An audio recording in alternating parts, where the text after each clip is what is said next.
Welcome back to the Name Redacted podcast, America's most beloved podcast, the most downloaded Red Sox podcast in the world. No Pete tonight. No Pat tonight. It's me, Tyler, Jake.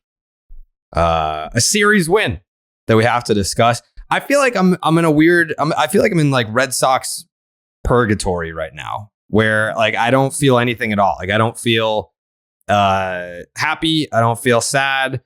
I mean, I still like obviously have a rooting interest where I want to see them win baseball games. Like I think it would still piss me off if like say like Adley Rutschman hits a game tying home run off of Matt Barnes in the ninth. Like I'm probably gonna be like, fuck. And when they win, it's like, all right, cool. But outside of that, I mean, I don't feel like a ton of emotion towards the team. And even the broadcast has started to pivot towards it's over. Because obviously it's over. But when the broadcast starts to do it, that's when you know for sure that it's over. It kind of gets a little weird when like you as the fan know that it's over, but then Nesson will run the commercials being like, next week, Tuesday, Red Sox, Yankees, Fenway Park, the rivalry for all the marbles. That's when you're like, all right, like, come on. Like this series doesn't mean fucking anything at all. But no, I think the weird thing about this Red Sox team is that the chirps that you will get as a Red Sox fan are that this team is in last place, but they're not a last place team. They're like a middle of the pack team. Any other year, this might be a third place team, which is weird because like we're not used to that at all. I mean, as Red Sox fans, it's either World Series or fucking last place. So it's only fitting that they're in last place when they're kind of a middle of the pack team. But you look at this AL East division. There's just a lot of good teams, and you're not one of them. You're not a good team, but you're not an abysmal team either. No, you're not. Like 69 and 72, there's a chance if you get somewhat, not even hot, but you just play above 500 baseball over the next 20 or so games, you could end the season, 500. This isn't, 2012 where you're finishing with the 7th worst record in the entire sport, or 2020 where you have the 4th overall pick. You're not in that same kind of situation. Like this is what that feels like. Let's pull that up. That's a good question. They were 89 and 73. That doesn't seem right. I thought that team was way more, but they were in third place. They were a third place team. That was like the only year. It's basically, I don't know, since 2003 that I can recall where it's like they were somewhere in the middle. Like my entire adult life, they've either been a last place team or a playoff team. There's been no in between. 2010 was the one year where they were like, third place. Exactly. You're not falling through the ground here. And at the end of the day, you still got a lot of, it's not 2014 where you sold off a majority of the big pieces on your roster either. You still see guys hustling. I'm watching Xander Bogaerts grind every single day. JD Martinez is getting mad. Rich Hill dropped about 500, F-bombs throughout today's game. I thought he was going to get tossed today.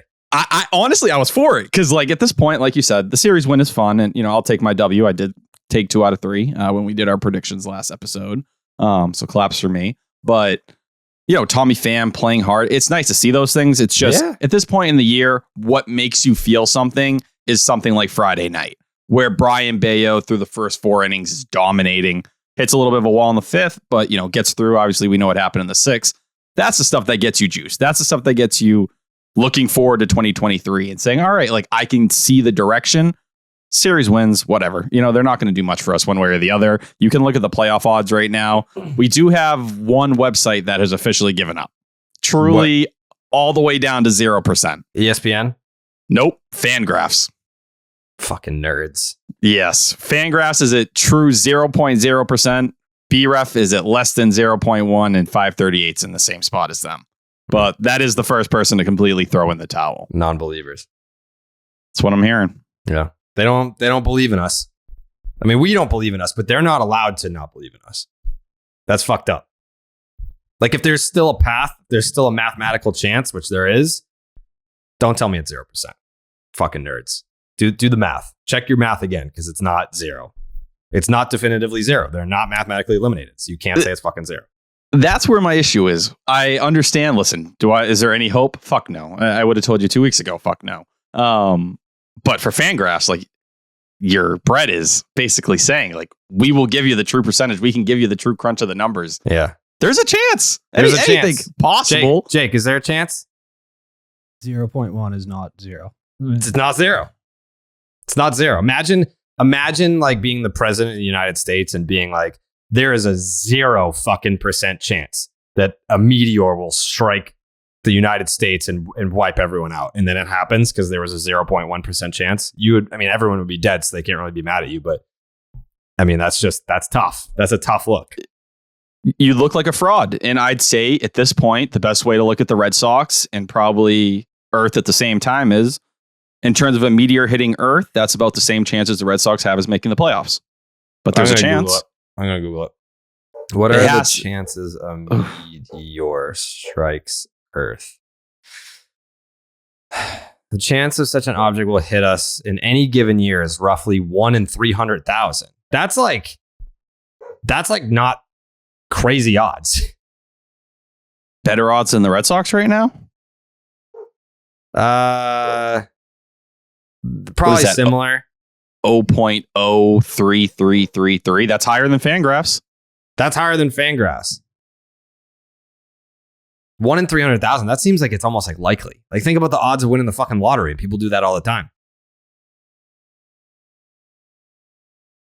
1 in 300,000? I feel like it's going to happen tomorrow. All right. Let's not start speaking into that. There's still hope for 2023. We're not going to wish for death yet. I feel like if a meteor hits Earth, there's no guarantee that it's going to hit the United States. And if it did, I think where we would really be fucked is if it hit, what is it, Yellowstone? Oh, that's that whole volcano thing. Yes. If a meteor hit Yellowstone, we're all done. All of us. But I'd rather, if a meteor was going to hit Earth and do substantial damage, I'd rather everyone die than like half the Earth die. Because I feel like if half the Earth dies, then the other half that lives, it's not going to be good for you moving forward. We're probably going to die of toxins or something. No. If half the Earth got wiped out by a meteor, that'd be great. There'd be like less pollution. There'd be more resources for everyone. People gas prices would go way down. As someone who has studied science throughout their life in high school, when the meteor hit, it killed all the dinosaurs. Isn't that what happened? Because they were like breathing in bad shit. Stupid. They're stupid. Dinosaurs I'd take stupid. A dinosaur over us. No, are you kidding me? I guess it depends on how much of a heads up we would have. But listen, I'm calling Coley. This is simple math. I'm calling Coley. Jared versus a T-Rex. Who wins? That's a completely different argument. How? It's a completely different argument. You're going to be shocked when Coley agrees with me. There's no chance he's going to agree with you. Jake hasn't even weighed in. We're going to get to Jake. He's probably like watching football. Mm-hmm. What's that? Coley! Talking shit? No. All right. So we're not even calling you for the Clark's Ketchup Series MVP. We like barely got the wheels off the ground. I don't know how so we were talking about the Red Sox playoff chances, and Fangraphs said they're 0%, like 0.00, like zero. I think Baseball Reference is still 0.1%, or like less than 0.1%. Less than, but not 0.0. Okay. And then I said the Red Sox have a better chance of making the playoffs the Red Sox have a better chance of making the playoffs than a meteor has to strike Earth.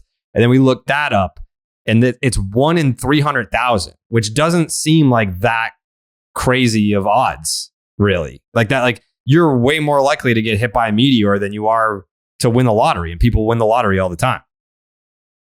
Don't we get hit by meteors technically all the time? They just get broken up, and by the time they actually reach Earth, they're like smaller than like raindrops. Well, I'm talking about like a fucking Bruce Willis type asteroid. Well, that's different than a meteor. Yeah. All right. Let me look up. What are the chances of an asteroid? It says it auto-filled to destroying Earth. Like, can I just say hit Earth? Nope. We're going all the way. I don't think asteroids just hit. They destroy? Yeah. How likely? Okay. In 2015, the impact probability was reduced to a 1 in 8,000. That's even better odds than a fucking meteor. And on Tuesday, the NEOCC, whoever the fuck those people are, conducted a new risk assessment based on all available data up to December 2021. the resulting estimated impact probability in 2880 is approximately 1 in 50,000. All right, so like we have a pretty good chance of getting hit by an asteroid. Anyways, so I think what we were saying, we eventually got to the argument. Tyler's a fucking idiot, and he said that the dinosaurs, because they became extinct after getting hit by an asteroid, that they, like, dinosaurs have a better chance of survival from this happening than human beings. I didn't say better. I said it's about the same plane. I just don't also think... wrong. Also wrong. If they couldn't breathe in the toxins, how are we going to figure out the toxins? Coley? I've been banging this drum for a while. The idea that the dinosaurs went extinct is just so patently wrong. An alligator is a dinosaur. Crocodiles, most birds, whales, like there's dinosaurs living among us every day of the week. That's facts. That's the facts. only answer I'll accept is the Komodo dragon. I will not accept some garbage ass crocodile or alligator. If you look at an alligator, you're telling me that's not a fucking dinosaur, dude? It's a big iguana. Iguana. There's nothing more to that. No. Stop Say it. that to his fucking face. Say that to his face. Fair no crocodile. How is a Komodo dragon not a big iguana? That thing is a menace. It has poison in it. Yeah, but fucking... Sort of some frogs. Yeah. The bright colored ones. You're not making very good arguments this episode, Tyler. I'm telling you this right now. I say this as a friend, but like you're batting like zero right now in terms of your takes. A fucking alligator is a dinosaur. And if your whole stance is, well, it's not poisonous, I mean, neither was a fucking T-Rex. What was the T-Rex's big thing? Oh, it'll eat your fucking face off. Guess what an alligator will do? I don't know. When I look at a crocodile or alligator, it just doesn't scream dinosaur to me. Something like a Komodo dragon. Like what does a fucking alligator look like? If you took an alligator, right? And Yep. so alligators walk flat and they're parallel to the earth. If you took an alligator and just fucking bent it into an S shape, T-Rex. That's what it is. I won't buy that. I'm sorry. An alligator is just a T-Rex laying down on its stomach. No, the alligator's legs can't support that of a T-Rex. It's a velociraptor that Which lays one's down that flat. one? That's like the mini T-Rex. I don't know. Something about the crocodile. Maybe it's like the inability to go in salt water or something like that really turns me off to them. But I don't know. I've never thought about crocodiles and alligators and feared them in that capacity. I'm going to ask Matt Barnes. Big crocodile guy? No, I just feel like he's the guy that we ask his opinion whenever there's a debate now. All right, question for you. I actually have some research here that I've dug into that I would like to read to the audience. Okay. It's probably from like Dr. Dickhead. It's not. It's not. azanimals.com. Oh, yeah. Everyone's most reliable dinosaur resource. Crocodiles are not dinosaurs, but both crocodiles and dinosaurs came from the crown group Archosaurs. Archosaurs were reptiles that included birds, crocodiles, pseudosaurs, and dinosaurs. Modern day birds are descendants of feathered dinosaurs. So these are all like bitch-made dinosaurs, basically. They're like low tier. I just look at the Komodo dragon and I think it's closer to what the real deal was. I take a Komodo dragon over a crocodile. The bitch-made dinosaurs are the dead ones. That's true. That's true. That's a good point, Coley. That's a good point. That is a fair point. These ones have found a way to survive somehow, but they're doing it because they're in the water. AKA whales. I'm just telling you, look up a picture of a Komodo dragon and you're going to say that looks a lot more like a dinosaur than a crocodile or alligator. That's it. Just a simple Google search. That's all I'm asking. That's fine, but like that like your point is kind of based around like all dinosaurs look the same. They don't. Herbivores and carnivores and omnivores they all kind of look different, a little bit different. Yeah, I guess to some degree. Yeah. I don't know. What was that movie, The Land Before Time? Yeah. Those dinosaurs did look a little bit different, didn't they? Yeah, I'm looking at some pictures. Like Sarah, who didn't look like What was his name? Rex? Right. But do any of them look like crocodiles or alligators? I see a couple Komodo dragons here. Littlefoot. That was his fucking name. There was. Yeah. That was a great movie. It's a great They movie. made like 17 of them. Yeah, nothing will beat the original though. Who was the Sharptooth? Sharptooth. He was the villain. Who I loved, by the way. That's when I knew I was going to grow up to be the way that I am. Yeah, that's a real Be a dinosaur villain. right there. Be a villain. Coley, did you know that the NFL's opening week was action packed and it's just getting started? People have told me that. Yeah. Get ready for week 2 of touchdowns, big plays, and even bigger wins with the DraftKings Sportsbook, an official sports betting partner of the NFL. This week, new customers can bet just $5 on any football game and get $200 in free bets instantly. If you want more action, everyone can experience the thrill of DraftKings early win promotion. It's simple. This Sunday, bet on any NFL team to win. And if your team leads by 10 at any point during the game, you get paid instantly. That's a pretty good deal. Even if your fucking team loses, that's an even better deal. Download DraftKings Sportsbook app right now. Use the promo code Jared, Jared, to get $200 in free bets instantly when you place a $5 bet on any football game. That is promo code Jared, only at DraftKings Sportsbook, an official sports betting partner of the NFL. Minimum age and eligibility restrictions apply. See the show notes for details. Coley, did you just want to do you want to join the show? Do you want to come on? Can you come on?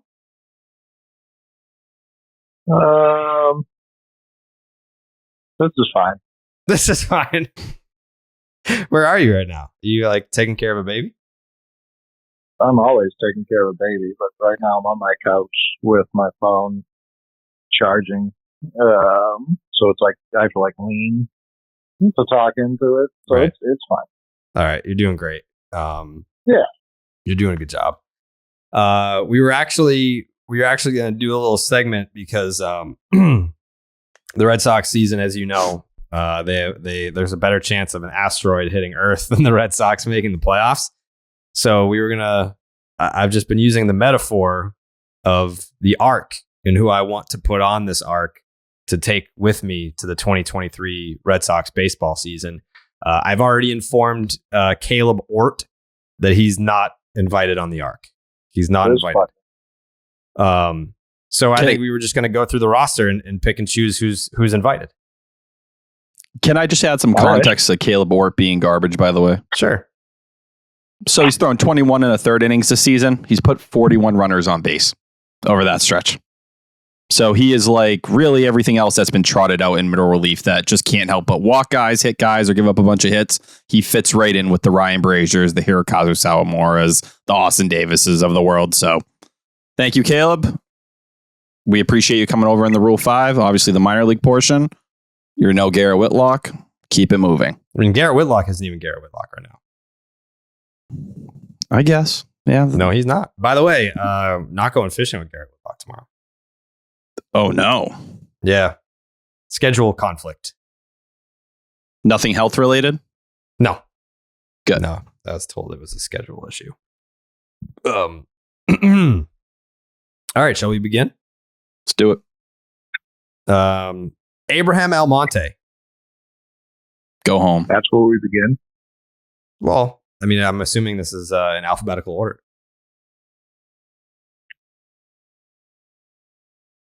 He's swimming. Yeah, he's not allowed. It's nothing personal. It's just this. He doesn't have an invite. I mean, he could end up finding a way there, but we're tight on space. Yeah, he's like the 2022 version of Scott Podsednik in 2012. Sure.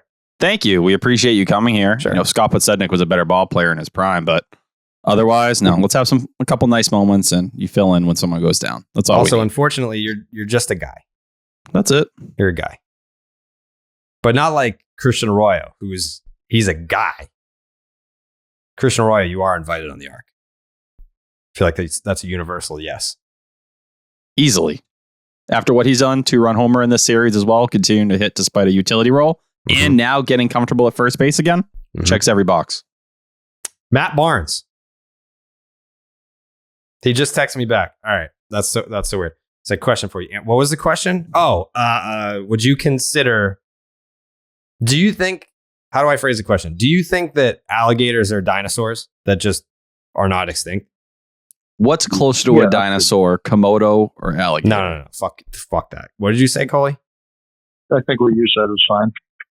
Do you think that alligators are actually just dinosaurs that survived extinction?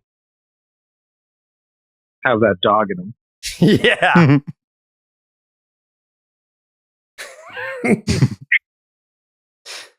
Anyways, Matt Barnes. Is anyone gonna not give him a spot on the Ark after the performance that he's put on in the second half?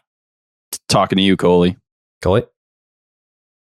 Yeah, I mean, if we're gonna every single year complain about the bullpen and then keep bringing back the guy that inevitably gets complained about every year, I don't know why we're even having a 2023 season. So you're not inviting Matt Barnes in the Ark? Well, listen, we're going to end up doing this, and it's going to be like, oh, we've got 24 of the 26 roster spots filled. Like, that's not going to be good enough. I don't think Matt Barnes has been an issue. Second half of the season, he's been really good. Again, that's not completely true. That is completely true. No, it's not. Jake, is that completely true? Feels true to me. That's pretty true. I think how many meltdowns has he had in the second half this year? One? That's the bar. Yeah. I mean, how many? The opposite of a meltdown would be that he had a pretty good fucking outing. The only thing that comes to mind are outings where he gets pulled, where he puts like base runners on, but they don't even fucking score. Yeah, since coming off the IL, 13 and 2/3, 263 ERA, 297 FIP, holding guys to under a 700 OPS. And on the season, which I don't know why we're erasing the entire season. He was hurt. He wasn't himself. What are you talking? He's got 5.4 right now for the season. Yeah, but we were talking in the second half. You were. If it were flip flopped, and I'm gonna sit here and be like, oh yeah, like last year. Last year was flip flopped. Like this year is almost a reverse 2021 for Matt Barnes. If he was an all-star in the first half and then he sucked in the second half, then we'd be having a different conversation. But he's been really good in the second half and he sucked in the first half. And so that means that he either got healthy or he fixed some things or whatever. So 2 years ago, he had a 4.3. Last year, he had a 3.8. Year before that, he had a 3.8. Just kind of what he is. He's going to be 33. I don't know who's going to take his contract. I think that's the biggest problem with it. He said in some form, yes. That alligators. I think we're looking at this the wrong way. Like, Pat Light clearly doesn't care about this show. Matt Barnes was obviously much better than Pat Light. I think there's a roster spot here. He contributes more to both the Boston Red Sox and this podcast than Pat Light. I mean, if Matt Barnes said, hey, I've had my fill, I'm hanging it up, I would gladly bring Matt Barnes on this podcast full time. Definitely. Yeah. Pat just, I mean, it's football season. He's a bar owner and he's probably drunk. Let's be honest. Where I'm concerned was he was so proud and showboating so heavy that he had made 5 episodes in a row. And then I think this is the 4th one in a row he's missed. He's kind of completely destroyed all his momentum. Right. Like no one cares about your 5. Like if you had like a 5-game hitting streak, no one cares if like the bulk of your season is hitless. Or if you had a 5-game hitting streak and then you didn't get a hit for the next 5 games, you're right back to where you started. Right. If not worse.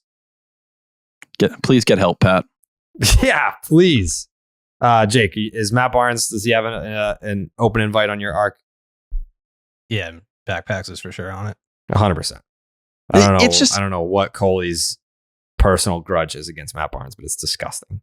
Considering you're not paying him 9th inning money, you're paying him 8th inning money. I don't think anyone's hoping Matt Barnes is ever going to be 9th inning Matt Barnes again. Obviously, that's just not a level he can reach. He was fucking 9th inning Matt Barnes today. See that he game? Was. Yeah. But, in terms of the high 90s stuff that was popping last year, we haven't seen that. But if you're telling 95, 96 with a fastball today. But, a year ago we were seeing 97, 98. It was climbing, right? I think we have someone in Matt Barnes. He's picked up, I think, 3 saves now since coming off the IL. No one's He's talking what he about was it, before. Coley. He's what he was before. That's all you need from Matt Barnes. Be a 7th, 8th inning guy that they can use. Start throwing the changeup more just to fuck with you. Yeah, just don't break him. Don't run him into the ground like you've continued to do throughout his entire career. You have to monitor him, obviously. You give yourself some depth in the bullpen. You won't start killing relievers like you've done for multiple years in a row now. Like you did to Adam Ottavino last year, where, hey, look, when his usage is actually a little bit more in line with the Mets this year, he's a lot closer to first half Adam Ottavino of last year. Adam Ottavino. That was a weird one. What's this asshole's first name? Is it pronounced Edward? Yeah. Bizzardo? It's pronounced Edward? No. It's Eduardo without the O. That's not how you spell Edward. So how would you say Eduardo without the O? Eduard. Yeah. Eduard. Eduard Bizzardo. So it is Eduard. He's not on the arc. No, he's not. Yeah. That is the correct pick. No. Brian Bayo, an obvious yes. Xander Bogaerts. Do we want to discuss the fucking report from last night as part of this, or is that going to be its own discussion? The Dave Dombrowski connection. Do we want? I think we should save that for after this. I agree. Well, that's going to be its own fucking thing. Xander Bogaerts, yes, you have a spot on the arc. Ryan Brazier. Get out. Coley? Yeah, I was early to this one. People told me I was crazy when I was like, I don't trust Brazier about 2 months ago, and now everyone seems to agree. Jake? I don't even want him on like a lifeboat next to the ark. Seems fair. Cassis. Obviously. Franchy Cordero. I mean, I feel like this is a difficult decision for Coley, unless he's just like an automatic slam dunk. Yes. Yeah, I don't know why it would be difficult. You just laid out the argument for me. If a guy has a really strong first half and then struggles in the second half, we ignore that, right? That's what you just said. I don't think he had a really strong anything. He hit for 2 months.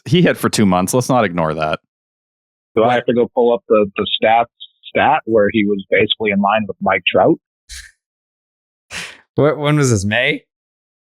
No, May and June.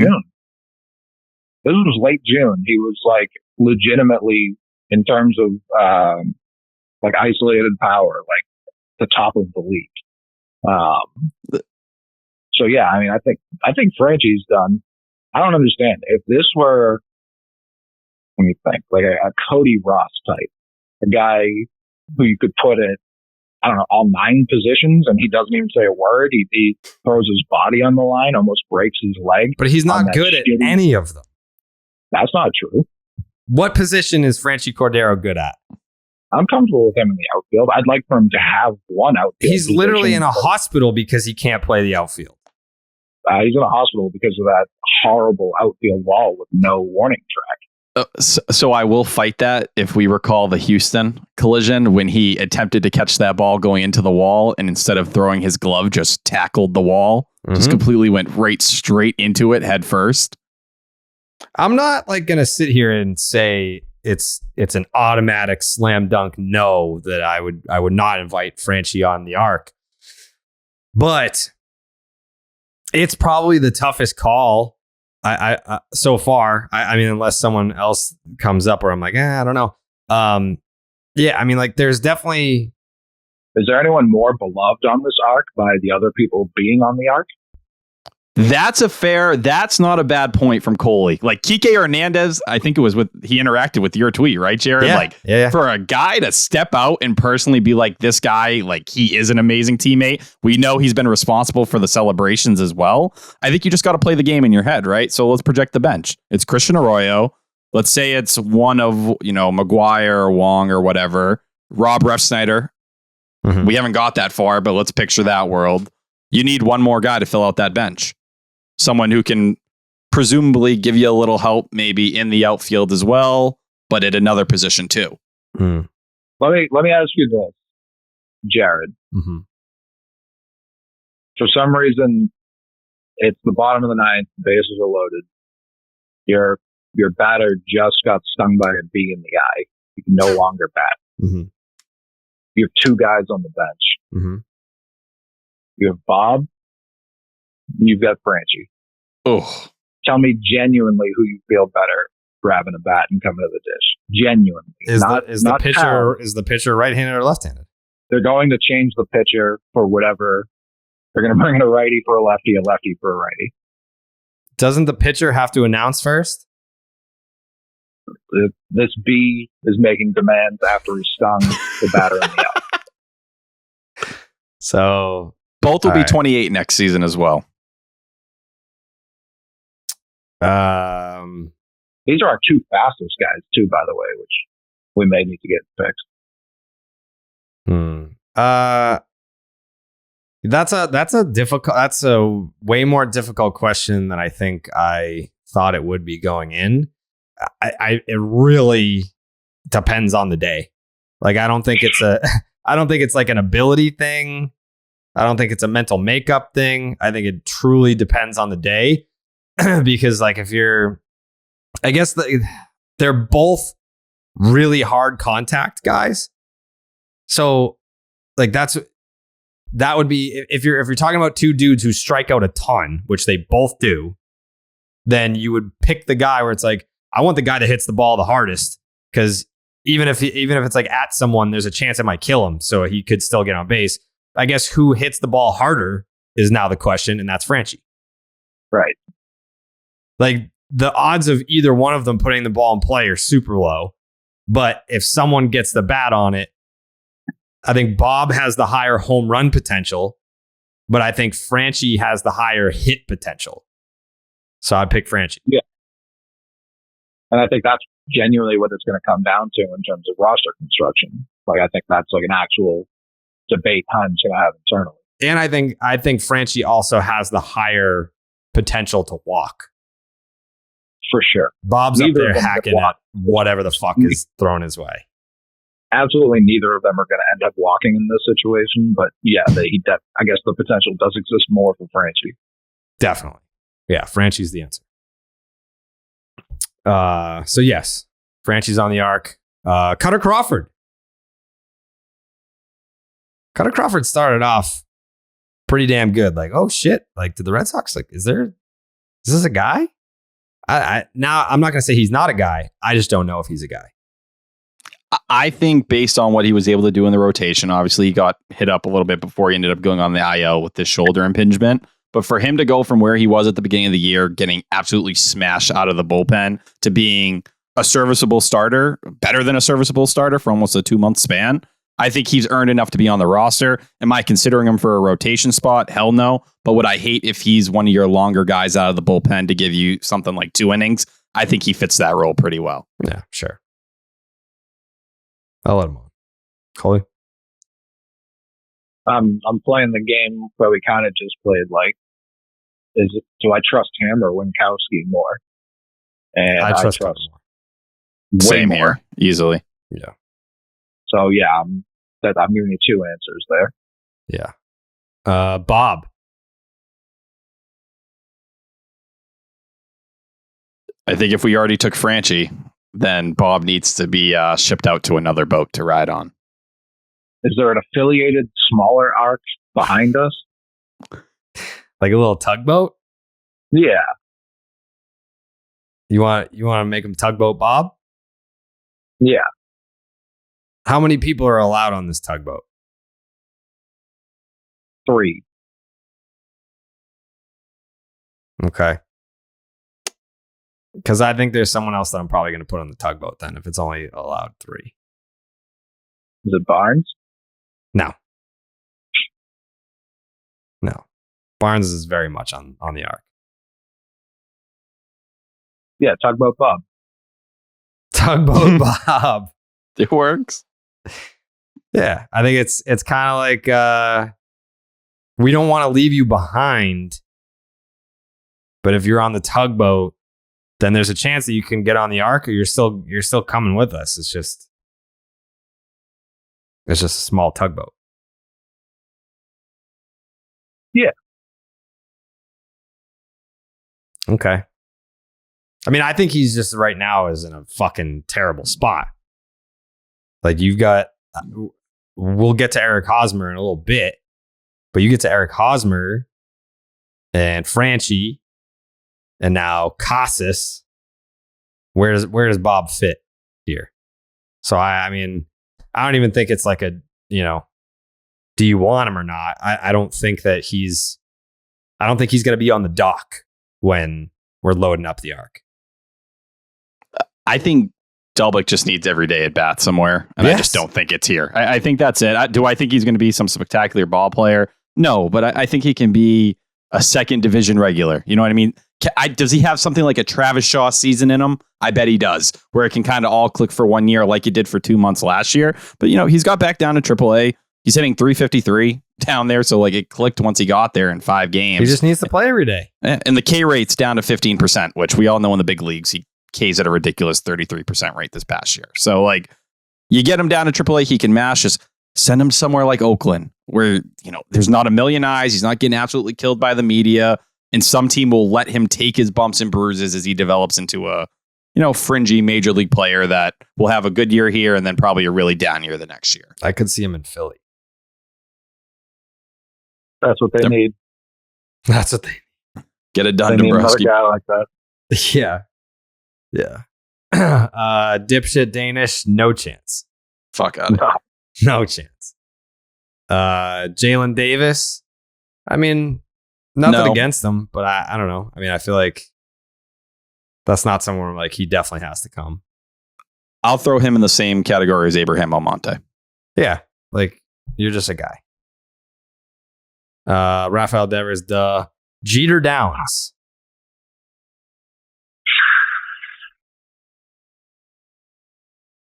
At best, it's a tugboat defensive replacement, but even that's bold. He can't hit. He hasn't been able to hit at AAA. Obviously, he's been injured recently, but 2 extended stints now at AAA, can't hit the ball. It's just the reality of the situation. He K's a ridiculous amount. It was fun when he came up this year and he had a nice moment or whatever. We all knew it was way too soon even then, but there's a reason he's not, anywhere close to a top 20 prospect with the Red Sox right now. Yeah. It's a no from me. I think when you talk about identifying your prospects that are going to become guys at your big league level, I think it's a pretty universal stance that it's a no. Especially when you have someone like Christian Arroyo on your bench. Yeah. Correct. Coley, is it a no for you? I mean, yeah, he's not on the major league arc. Is he in danger of getting Rule 5? Like, is he just... Isn't it something like the double the amount of players are available in Rule 5 this year because yeah. So like, I think you can only protect the same as you would have, but more are now available because of the lost 2020 season. Something like that. Well, no, last year there just was no Rule 5 draft. Yeah. So yeah, there's potential to gain from that, but there's also a lot of potential to lose from that.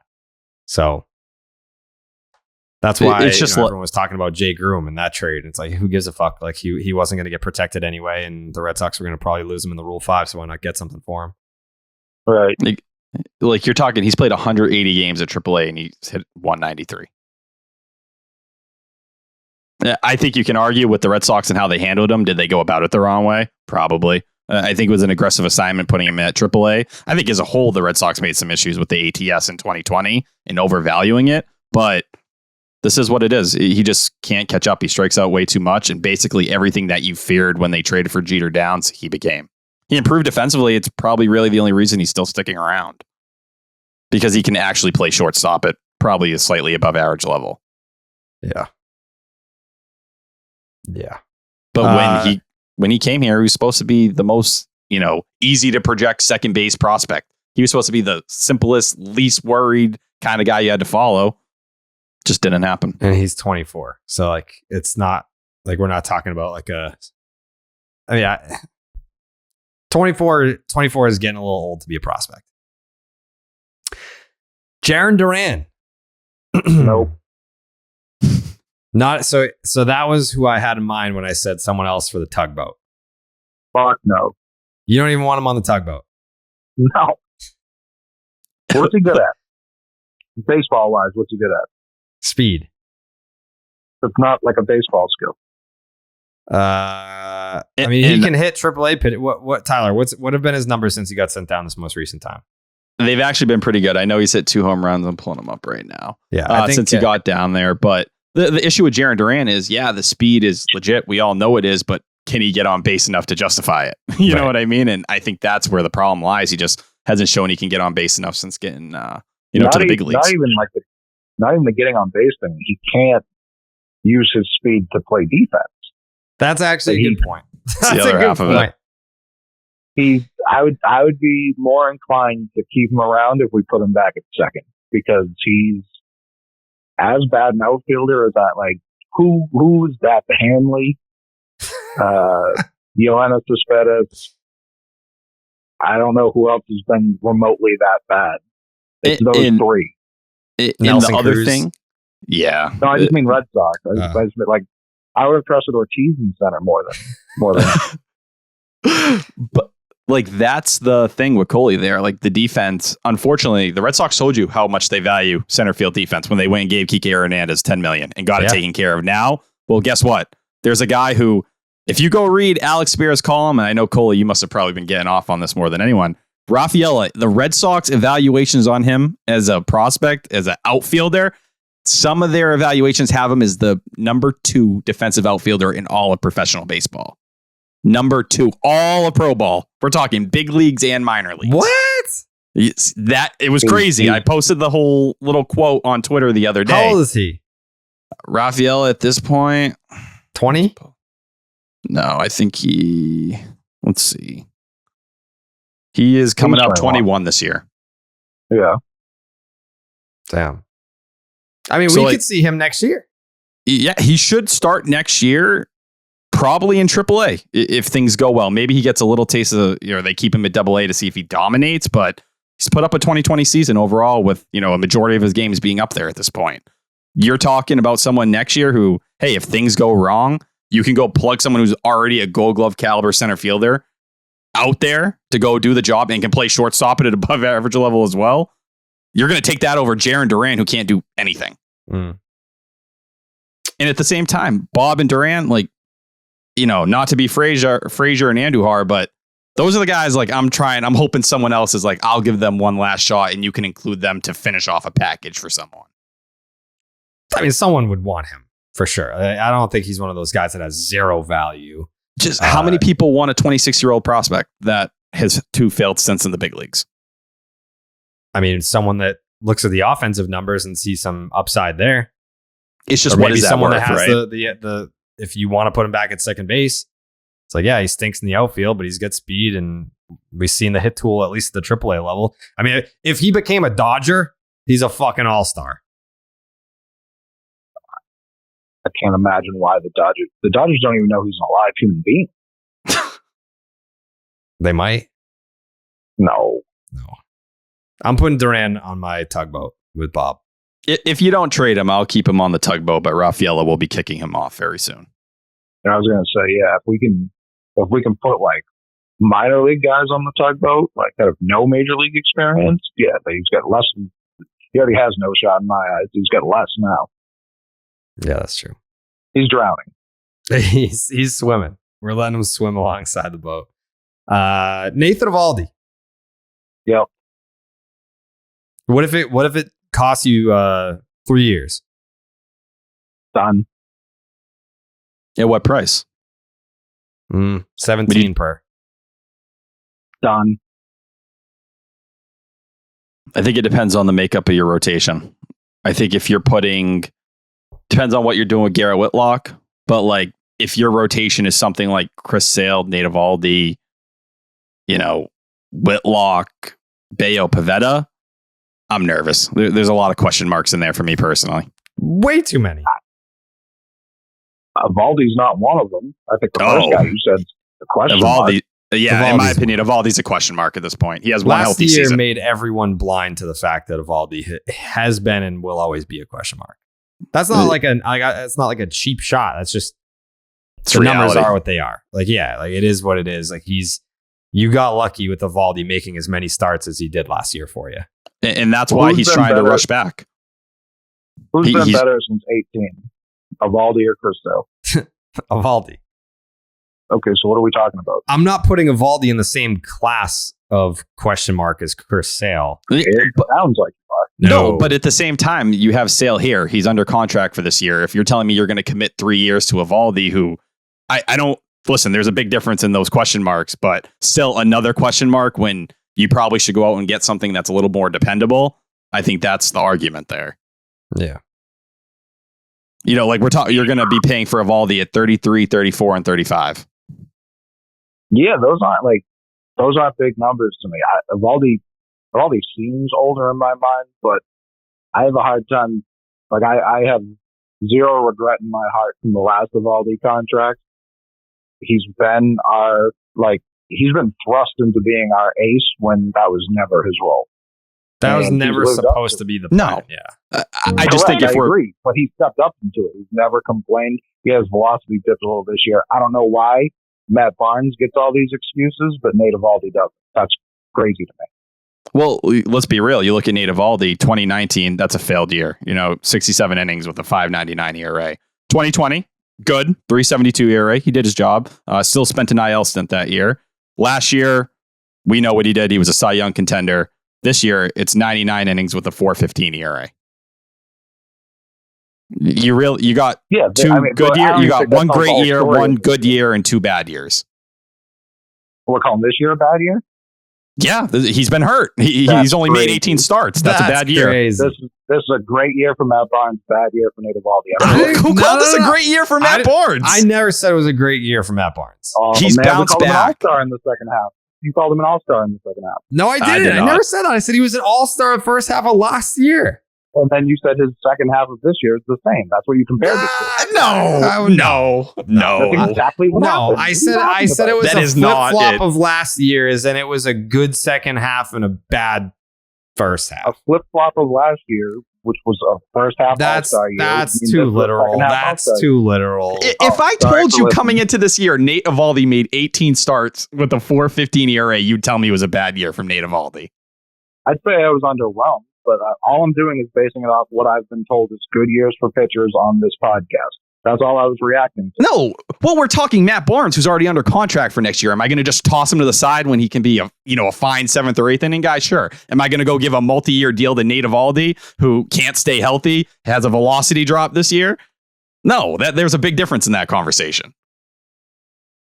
I trust giving contracts to Eovaldi. It's worked out in the past. Last time we gave him a contract, it was like, we don't even care if he pitches another inning because he lost a World Series game. That's how good of a loser he is. Yeah. We didn't care about, 472, something like that. So yeah, I'm completely, again, I also am not going to do another offseason of the poverty Red Sox. If a 3-year contract from Nate Eovaldi is going to cripple us, fold the franchise. That's how I truly feel. It's an embarrassing conversation to have. He got 4 years, $68 million. 68, okay. Would you pay Eovaldi, say, 3 years at 17 before you'd pay Waka 3 years at 13? I know you're not saying this. Having that be an or is, again, crazy for the Boston Red Sox. Agreed. I think there is a way you could do both. I just think it would be too many question marks. And yeah, I do think that's fair. It's interesting because it's like, I know Waka's got some, I saw stats who's like Waka and Patrick Corbin have very similar numbers. Red Sox stats have that. Yeah, it is. It's very true. And it's terrifying. He's just pitched extremely well with men on base this year, whereas Corbin has not. Corbin also has maybe the worst defense in baseball history behind him, or at least he did until Abrams came up and started playing shortstop. So I don't. He timed one of the most ridiculous double plays of all time the other day. That was beautiful. No, yeah, Abrams is the truth. I can't remember who was close. Garcia, who was their shortstop before? Doesn't matter. He's fucking stinks. The negative 7,000 outs above average at shortstop this year. But yeah, I would lean Eovaldi there. I like Walker. I like what he's done. And I know last year, from last September till now, he's been one of the better pitchers in baseball when you look at ERA and stuff like that. Those peripherals do make me nervous when it comes to, it's like Walker came up with this crazy pedigree in St. Louis, and I don't know if he got hurt or what, but he's bounced around the league for a while. I don't know that that's an accident. Whereas Eovaldi's always been good. He just gets hurt all the time. So it's like, would I rather a guy who gets hurt all the time, but is always at least good when he's healthy, versus a guy who can lose it pretty quickly, and still be a question mark, and also got hurt this year. So yeah, I would lean Eovaldi. Yeah, I would too personally when it comes to that conversation. I think for Walker, like you said, Coley, I think people are getting a little caught up at times and seeing what he's done here. It's been a great year. We all know we've seen it all happen. It's a 2.69 ERA. The FIP already has him at 3.62. I think even that might be generous for him moving forward. This is the second year in a row his K per 9 has dropped by more than a strikeout. So he's in the 7s now. And then you're saying this is a guy who hasn't started more than 24 games since 2017. So like, if I'm going to hold Nate Eovaldi to the fire here and say like, this is a guy who struggles to stay healthy, I think Eovaldi's ceiling is higher than Walker, even though Walker is a year younger than him. So if I was going to dish out a couple year contract, I'd lean Eovaldi before I'd go Walker.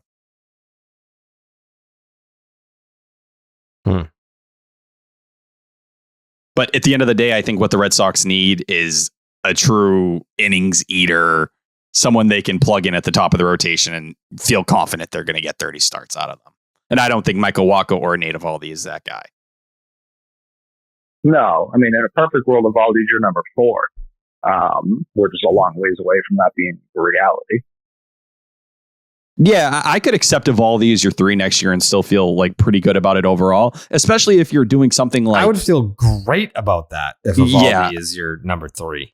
Especially with the options you have. And like, you'll have some options in AAA next year as well. You'll have another year. Brian Mata should be a lot closer at that point. Obviously up to AAA now, getting his feet wet there.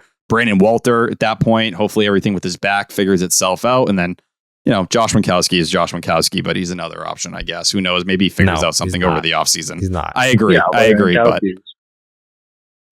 teach him a knuckleball. Maybe we can talk about it. Yeah. But like that's where I am. I think, if Eovaldi's your number 3 and you kick Whitlock to the bullpen and you say, hey, stay there, we're going to keep you dominant. I could imagine that playing to feel very good. Who the fuck could have watched the Boston Red Sox this season and been like, you know what the solution is right here? It's Whitlock to the rotation.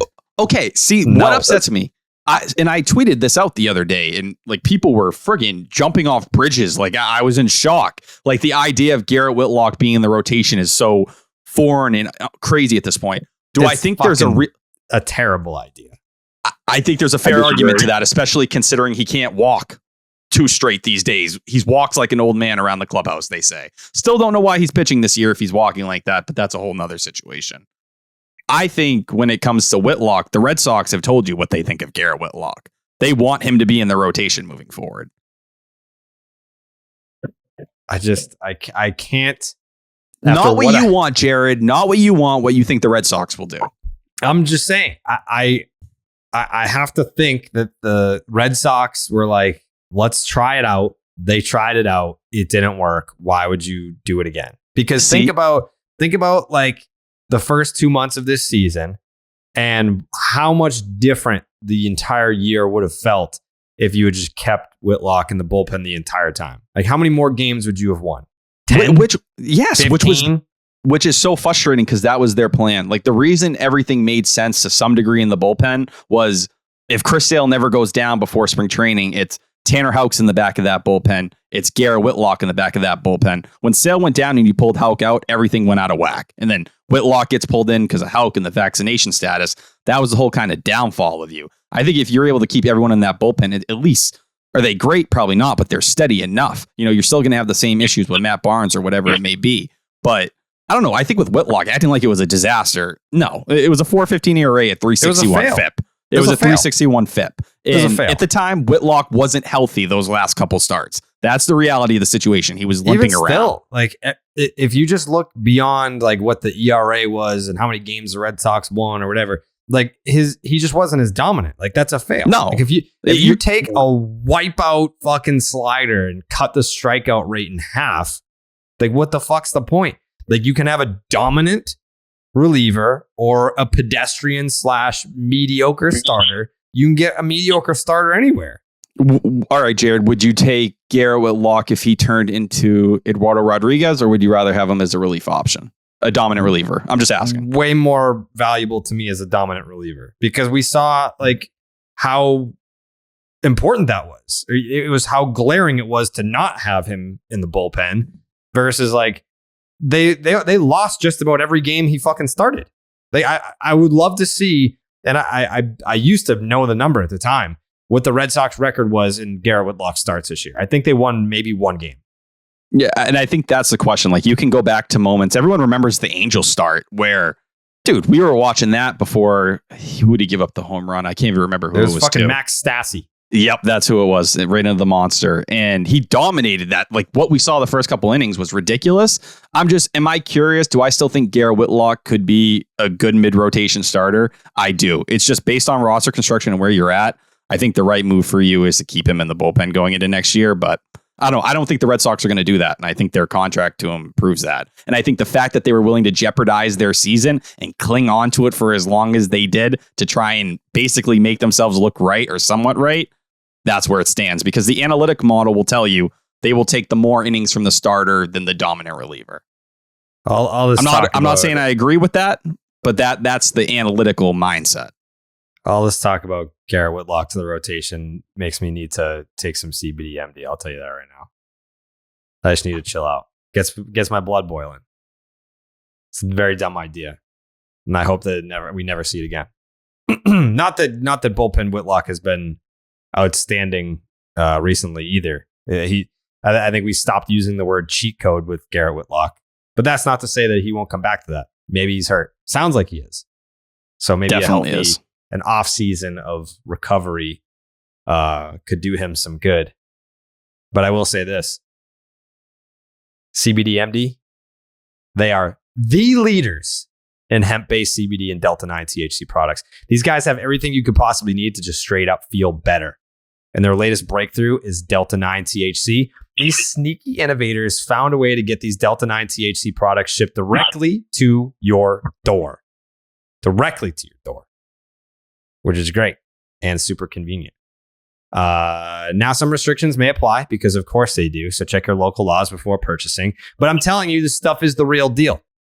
They've got gummies packed with 10 milligrams of THC, perfect for winding down after watching the Sox blow yet another lead, which they didn't do today because Matt motherfucking Barnes locked that shit down in the 9th inning. If 10 milligrams sounds like a lot to you, CBD-MD has you covered with their microdose soft gels with just 1 milligram of THC. These little guys pack a punch that is perfect for all-day support whenever and wherever you need it the most. Don't get all caught up in the technicalities. This is the same THC that you've come to know and love over the years, just extracted from hemp. I'm probably going to pop some of these right after we're done doing this podcast. Probably chill out. Actually, you know what I just got? Have you heard of Shudder? What's up? It's like Netflix, but it's only horror movies. Yeah. So I just got that. So I've just been burning through those. So I'm going to do some CBD-MD and some Shudder after this. To learn more about Delta-9 and everything else CBD-MD has to offer, just head to cbdmd.com. Once again, that is cbdmd.com for information, education, and the best damn gummies that you've ever had. Must be 21 years or older to purchase Delta-9. Okay, where were we? So that everyone's a yes on Nathan Eovaldi. Jake? Yeah, I want him on the Ark. Yeah, I bet you do. Would you give him the QO? I'd throw it as well. I would. I think, I think that increases. If you intend to sign him to a multi-year deal, I think you do it.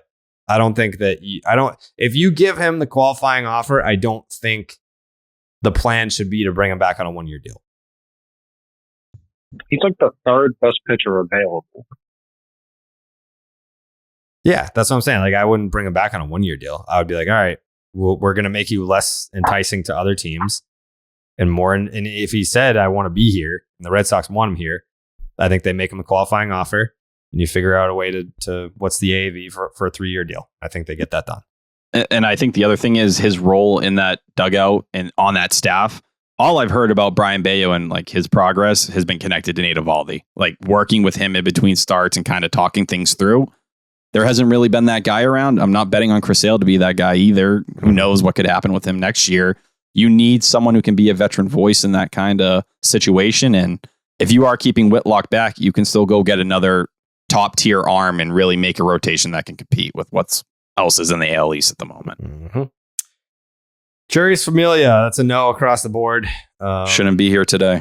Nope. Darwinzon Hernandez, I feel like that should be a no across the board. Yeah. Get out. Coley. I'd put him on that tugboat before fucking Duran. He's Jake Diekman, but worse. No, thank you. Yeah, he's just not a good pitcher.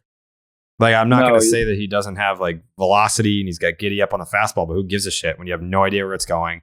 And then you ended up fucking walking a guy, walking 2 guys. So now you're just aiming the ball and then you end up middle, and it's in the fucking seats for a 3-run home run. The concept of Darwinzon Hernandez is better than Darwinzon Hernandez. Yeah. The idea of Darwinzon Hernandez is great. Unbelievable. But then you watch him pitch and you're like, you don't even have a spot on the tugboat. Kike Hernandez is an automatic yes for everyone. Rich Hill, I feel like he said he still wants the pitch, but I feel like that, like, it's nothing personal, but I feel like they just, like, he was a nice stopgap arm in the rotation for this year. He was, let's be real, he wasn't supposed to still be in the rotation at this point in the year. If everything worked out with Bayo and Chris Sale, we know what this rotation would have looked like right now. And he wants to come back in like June or July, Roger Clemens style. Maybe someone will be willing to do that who's desperate in the middle of the year, and you can throw him out there to eat some innings and kind of throw out whatever he has left in his arm. But I don't think here's the right spot for that. Coley. Yeah, no.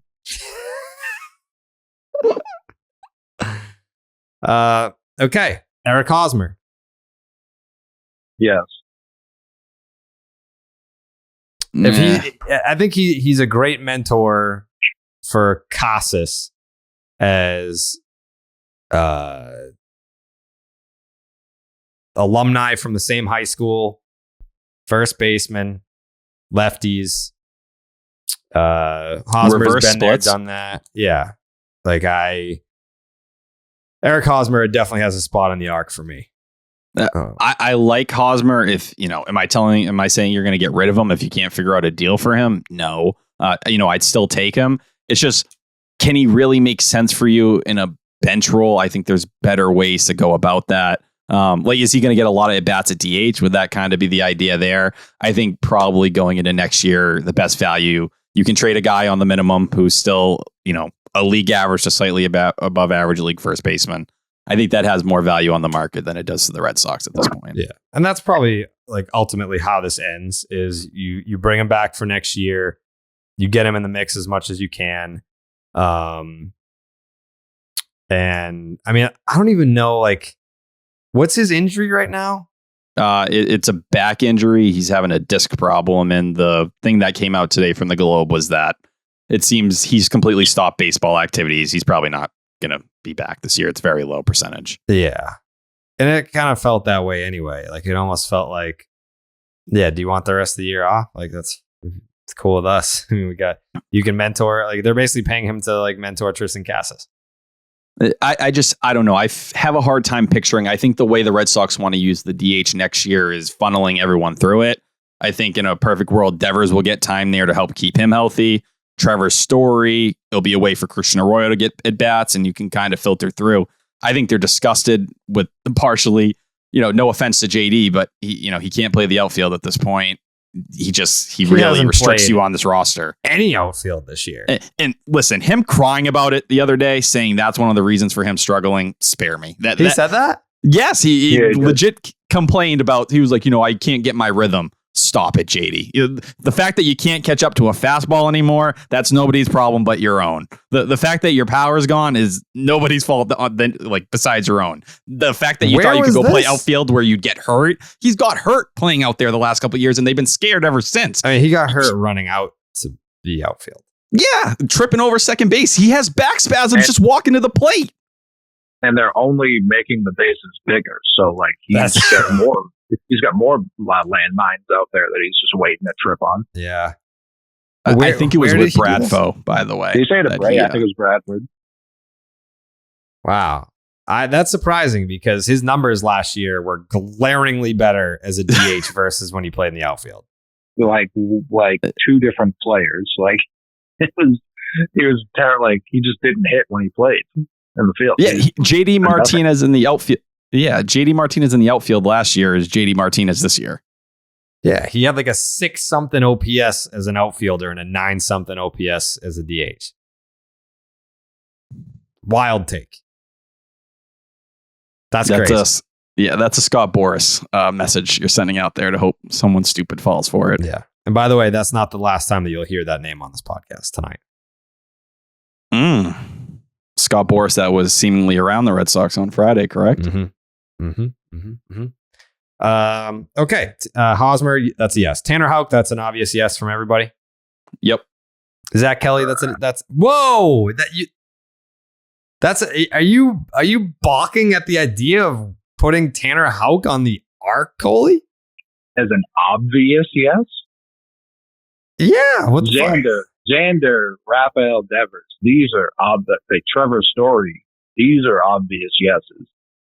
Tanner Houck is not in the same category as those people. I would agree that he's not in the same category as those guys, but I don't think that anyone would look at Tanner Houck and be like, yeah, no, fuck that guy. I don't want him on the team. I didn't say that either. It's like if we've talked with a little bit more nuance about fucking Abraham Almonte, Tanner Houck just gets an automatic yes.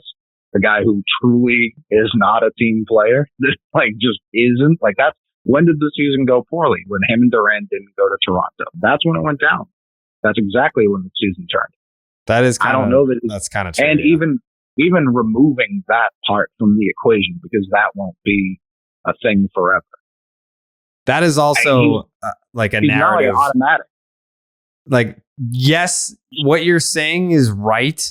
The season took a turn when that happened, but that's also when the schedule became like, holy fuck. Yeah, I agree. I would like my better players to play when the schedule gets tougher, not stop playing. Yeah. I told you we wouldn't really see Duran after that, and we really haven't. He had one more stretch. I think he homered his first game back against Cubs. Cleveland. No, Chicago. Oh, against the Cubs. That's right. But yeah, he hasn't recovered from that. Houck's got a back problem, right? Is that what he's got? He's got back surgery? Like fucking it's like spinal surgery. Like, what the fuck's up with that? I'm gonna butcher it. It's a lumbar discectomy. There was a doctor who spoke. He's getting a vasectomy? No, yeah, discectomy, like with a D. Circumcised. Jesus Christ. Apparently he'll be full go for spring training, but I think with Tanner Houck, let's be real, the Red Sox stabilized when he became the closer. Like, that's when the team really hit its stride during that hot stretch. To have a weapon like that out of the bullpen, whatever way you want to put it, especially depending on what happens with Garrett Whitlock, you're not going to have too many guys who can give you 6 outs if you need 6 outs. And he was successful in that closing spot. He wasn't a disaster out there by any means. You know, if you can't trust Matt Barnes or closing consistently, Tanner Houck showed he could close consistently for you. Would I want him to be the 9th inning guy next year? But I think he's a late inning arm at the very least. Yeah, I don't disagree with that. It's just like, this is what you're for, Tanner Houck? And it's just always something. And I'm not saying all of it's his fault. Some of it for sure is. It's just always something. They've bounced him around. They've had him start. They've had him come out of the pen. There's times he looks like the best pitcher in baseball. And then there's other times where he doesn't. I just don't think he's like, if he can, again, we all agree the bullpen needs to be fixed. Is he an answer? Probably. He hasn't killed his value like Duran has. I think if you can move him for another cost controlled arm, I think it's worth exploring. But for now, since we're not really getting into that, yeah, he's on the arc. He's just not automatic.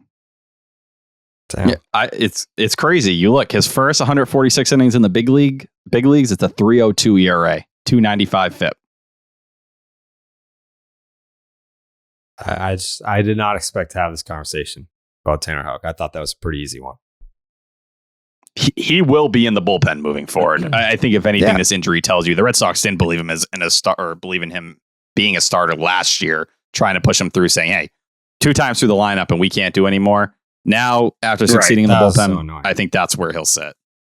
I get it. Like when it's like, if you want to say that, if it's a universal philosophy, but when it's like, he's special, he's a starter, but he only sees the lineup twice. It's like, like it makes it hard to even look forward to like his start day. Cause it's like, well, you know that it's going to end abruptly or before you would hope.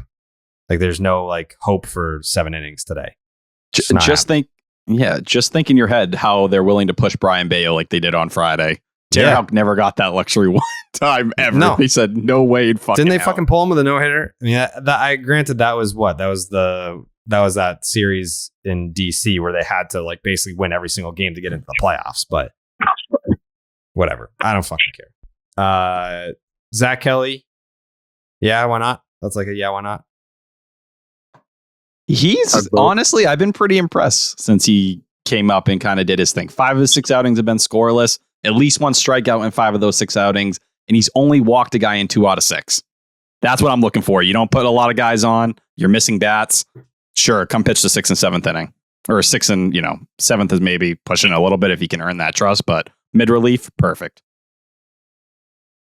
Coley, this isn't someone I care about one way or the other. Yeah, already 27, will be 28 next year. Like I feel like you can find that guy. Just the next name I feel like there's going to be a conversation, or maybe there isn't. Maybe there's not going to be much of a conversation.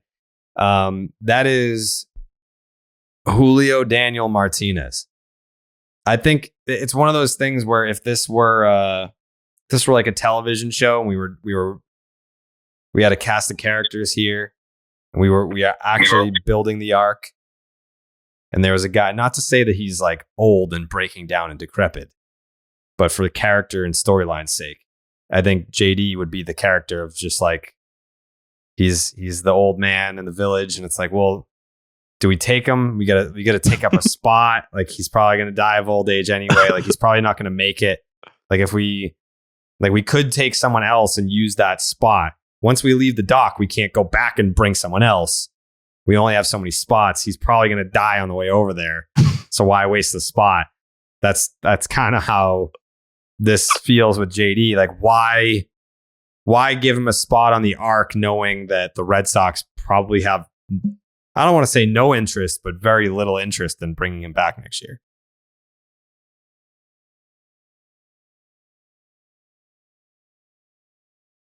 I think it was pretty telling when no one really made a genuine effort to trade for him at the deadline. Well, in fairness, I think it was the reports were that the Red Sox were asking for the fucking moon for him. So I don't think that it was no one wanted him. The reports were they were asking for the Mets prospect, who the Mets didn't even want to bring up till yesterday. Mark Vientos. Those were the reports. Right. So I don't. Is that the moon? A guy that the Mets, who have been struggling for a month, didn't want to call up this guy who could have helped them. I don't know if that was necessarily the moon. From other teams, yeah, I'm sure they asked for more, but I don't. Does JD have no trade protection? I don't think so. You don't think so? No. I see. I feel like we would have heard about that leading up to the deadline. You think you would have said no to the Mets to get the fuck out of here? Limited no trade protection may block deals to 3 clubs annually. I'm guessing they're shitbag teams. I mean, it could be like guys will put the best teams on their no trade list to use as leverage. I think with JD, let's be real, since June 1st, it's 229, 303, 359, 661. 84 weighted runs created plus. So 16% below league average as a bat. Can't play defense. Looks worse by the day. Just not driving the ball anymore. Has missed multiple times throughout this year with back spasms or something that's not right with him. And he's not playing the field. I love you, JD. Love you did great on this contract. You did everything. You were an all-star this year. You got super hot at the beginning of the year. He has like a 350 BABIP this year. So like he's having luck on balls on the ground as well. There's just nothing there for me really to want to cling on. And I'm not giving him a QO. Hell no. And I think that goes back to the trade deadline and where, yeah, he's going to walk and you're going to get nothing. But it is what it is. Yeah, you can't give him a hero. He'll probably take it. Yeah, I think so too. So I think it's one of those things where you just treat the Ark as if it's the qualifying offer and you just don't make it. Bar. I think all things considered, it was maybe the most successful 9-figure. The what? The most successful 9-figure signing, free agent signing in Red Sox history. Yeah. And you just call it a day. You say, thank you. Well, we'll see you. More successful than Manny? Yeah, that would be the one I'd put ahead. Yeah. It's hard to say. Was Manny's? It was 9 figures, wasn't it? It was 160. Was it that high? For 2000? Yeah, I think it was like 160 over 8. Manny's just ended so... Like, Manny obviously had much higher highs. Manny's one of the greatest hitters of all time, but, like, he almost refused to leave Pawtucket because he liked the barber down there. He wasn't even getting haircuts. He just liked hanging out with his barber down in Pawtucket so much. And that was 2 years before they traded him. He got 8 for 160. There were some tremendous downs at the end of Manny's. But the highs were high. The highs were incredible. I mean, you could make the case for JD that the lows have been low. Like 2020, not good. Like this year, I mean, I don't want to say mixed bag. I'm not holding 2020 against anyone. JD still is second in the AL in doubles. Like his power is the same by any means. But like you said, he was an all-star this year. He's not driving the ball. He's not catching up with fastballs like he once was. He's still a serviceable bat. Like he's not going to not get a deal this offseason. You know what I mean? Yeah, some team will want him. And I think the Red Sox have made it clear that they are not that team. Like he basically said, hey, I want to retire here. Give me 2 years, 3 maybe, 2 with an option, and I'm happy to retire here. And the Red Sox were like, you can retire now, pal. We're not stopping you. Yeah. Yeah. So they told him how they feel about him moving forward. So that writing was on the wall. So yeah, right behind Manny. Like those would be the two. Yeah. I don't even think that there's like anyone else in that class. Right? No. Like no. Like you can't even like people would be like, what about David Ortiz? Like they didn't know what they had in David Ortiz. They also didn't give a 9-figure deal when they signed him. They made him fight for every friggin' penny. Every penny. Reese McGuire. Yeah. Yes. Yeah. He's everything you could have asked for since he came here. He's hit way better than I think he'll hit next year, but good defensively. Seems to be connecting well with the pitching staff. Mm-hmm. Fine platoon catcher. Yeah. / backup catcher. Caleb Ort. Fuck no. This one will be interesting. James Paxton. Oh, yeah. But how? Do you give him the 2 years?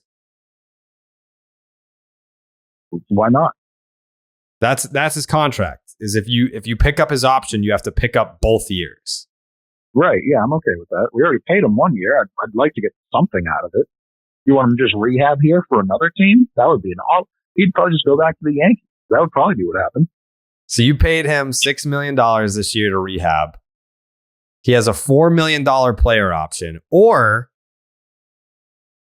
if you exercise the club option, then it's for $26 million. So $13 million a year. That's crazy. Yeah, I think that's an easy yes. I don't think that that's an easy yes. I think that it's probably the right thing to do. One hiccup per show. It's probably the right thing to do, but he jumps from $6 million, which maybe they negotiated $6 million, being like, hey, you're probably going to pitch like 1 month for us, if that. And it ended up being 0. But he missed the entire 2022 season. And if the Red Sox pick up his 2023 option, then you have to pick up both. So it ends up being $26 million for 2 years, James Paxton.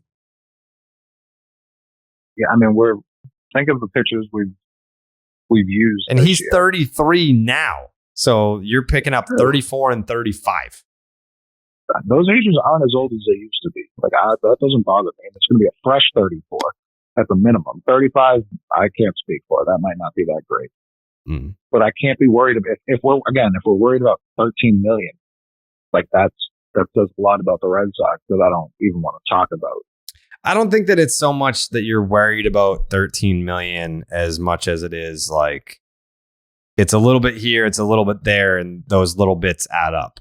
The same way that people complained about the Matt Barnes contract and say, well, what could the Red Sox have done with that money instead? I would again, the free agents that are available are nothing to be desired. Like they really aren't. I'm sure there are some guys that, because even in like 2 years, like me and you were talking about a couple of months ago, Glass now just re-upped. For 1 year, for one extra year.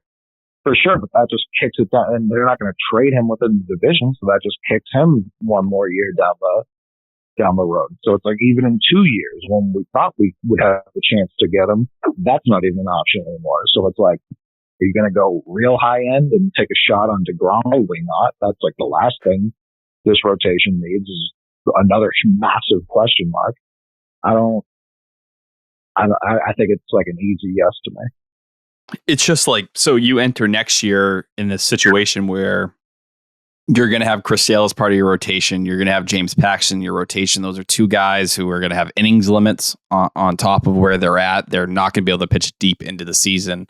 You're going to really have to monitor them as you go. And, you're probably still going to need another arm. Say it is that Nate Eovaldi. Would you feel comfortable with Chris Sale, Nate Eovaldi, and James Paxton being your top of your rotation going into next season? I'd be scared personally if that's the situation you're in. I already view Bayo as better than at least two of those guys. I honestly, and I'm pretty right there with you. I think Bayo, by the time we get there next year, will at least be a number 3 starter.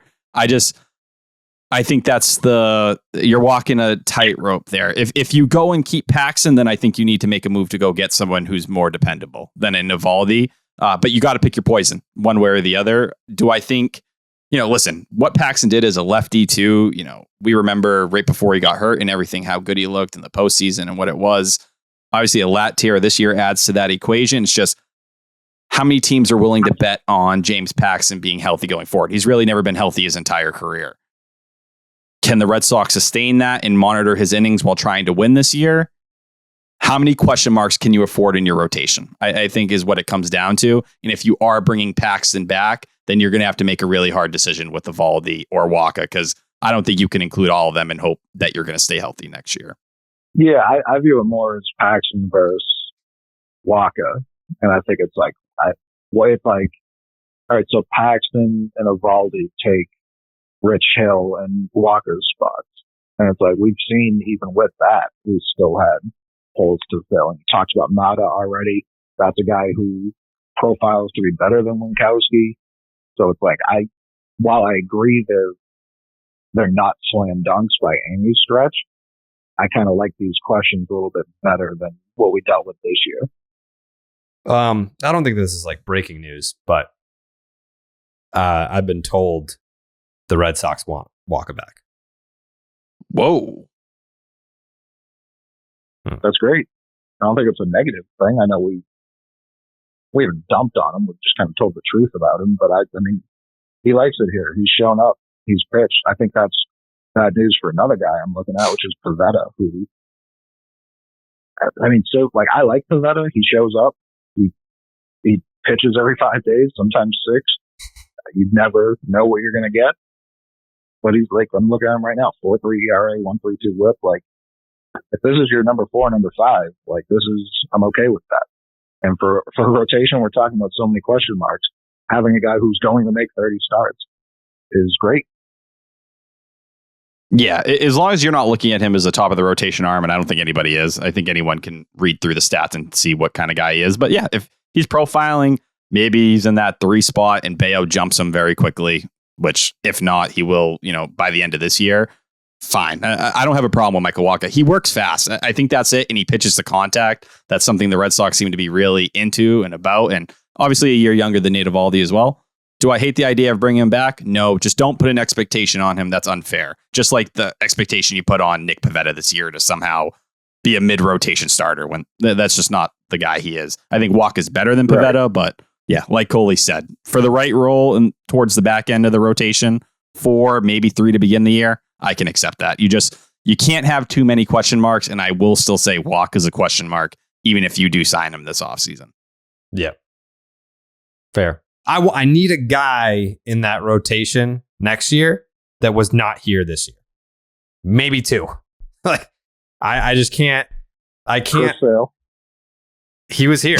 That counts. Very barely. He had a start in 1/10. But who can you depend to give you, let's be real, 200 innings doesn't exist anymore. Who can give me 30 starts? 30 starts, 170-ish innings, and I don't have to think too much about it. You don't have that guy. So that's why you need to go get that guy. Nick Pivetta. You don't have that guy. So that's why you need to go get him. Got to learn how to pitch to the AL East. Mm-hmm. Yeah, which is going to be, we get to the Stop and Shop look ahead. Like, those numbers against the Yankees are not going to be pretty this year or last year. So total combined, not good. Where were we? Who started that conversation? Oh, this was Paxton. Paxton. Tommy Pham. So Tommy Pham's contract that he signed with the Reds this past March, 1 year, $7.5 million for this year. And then it has a mutual option for next year at $6 million. With a $1.5 million buyout.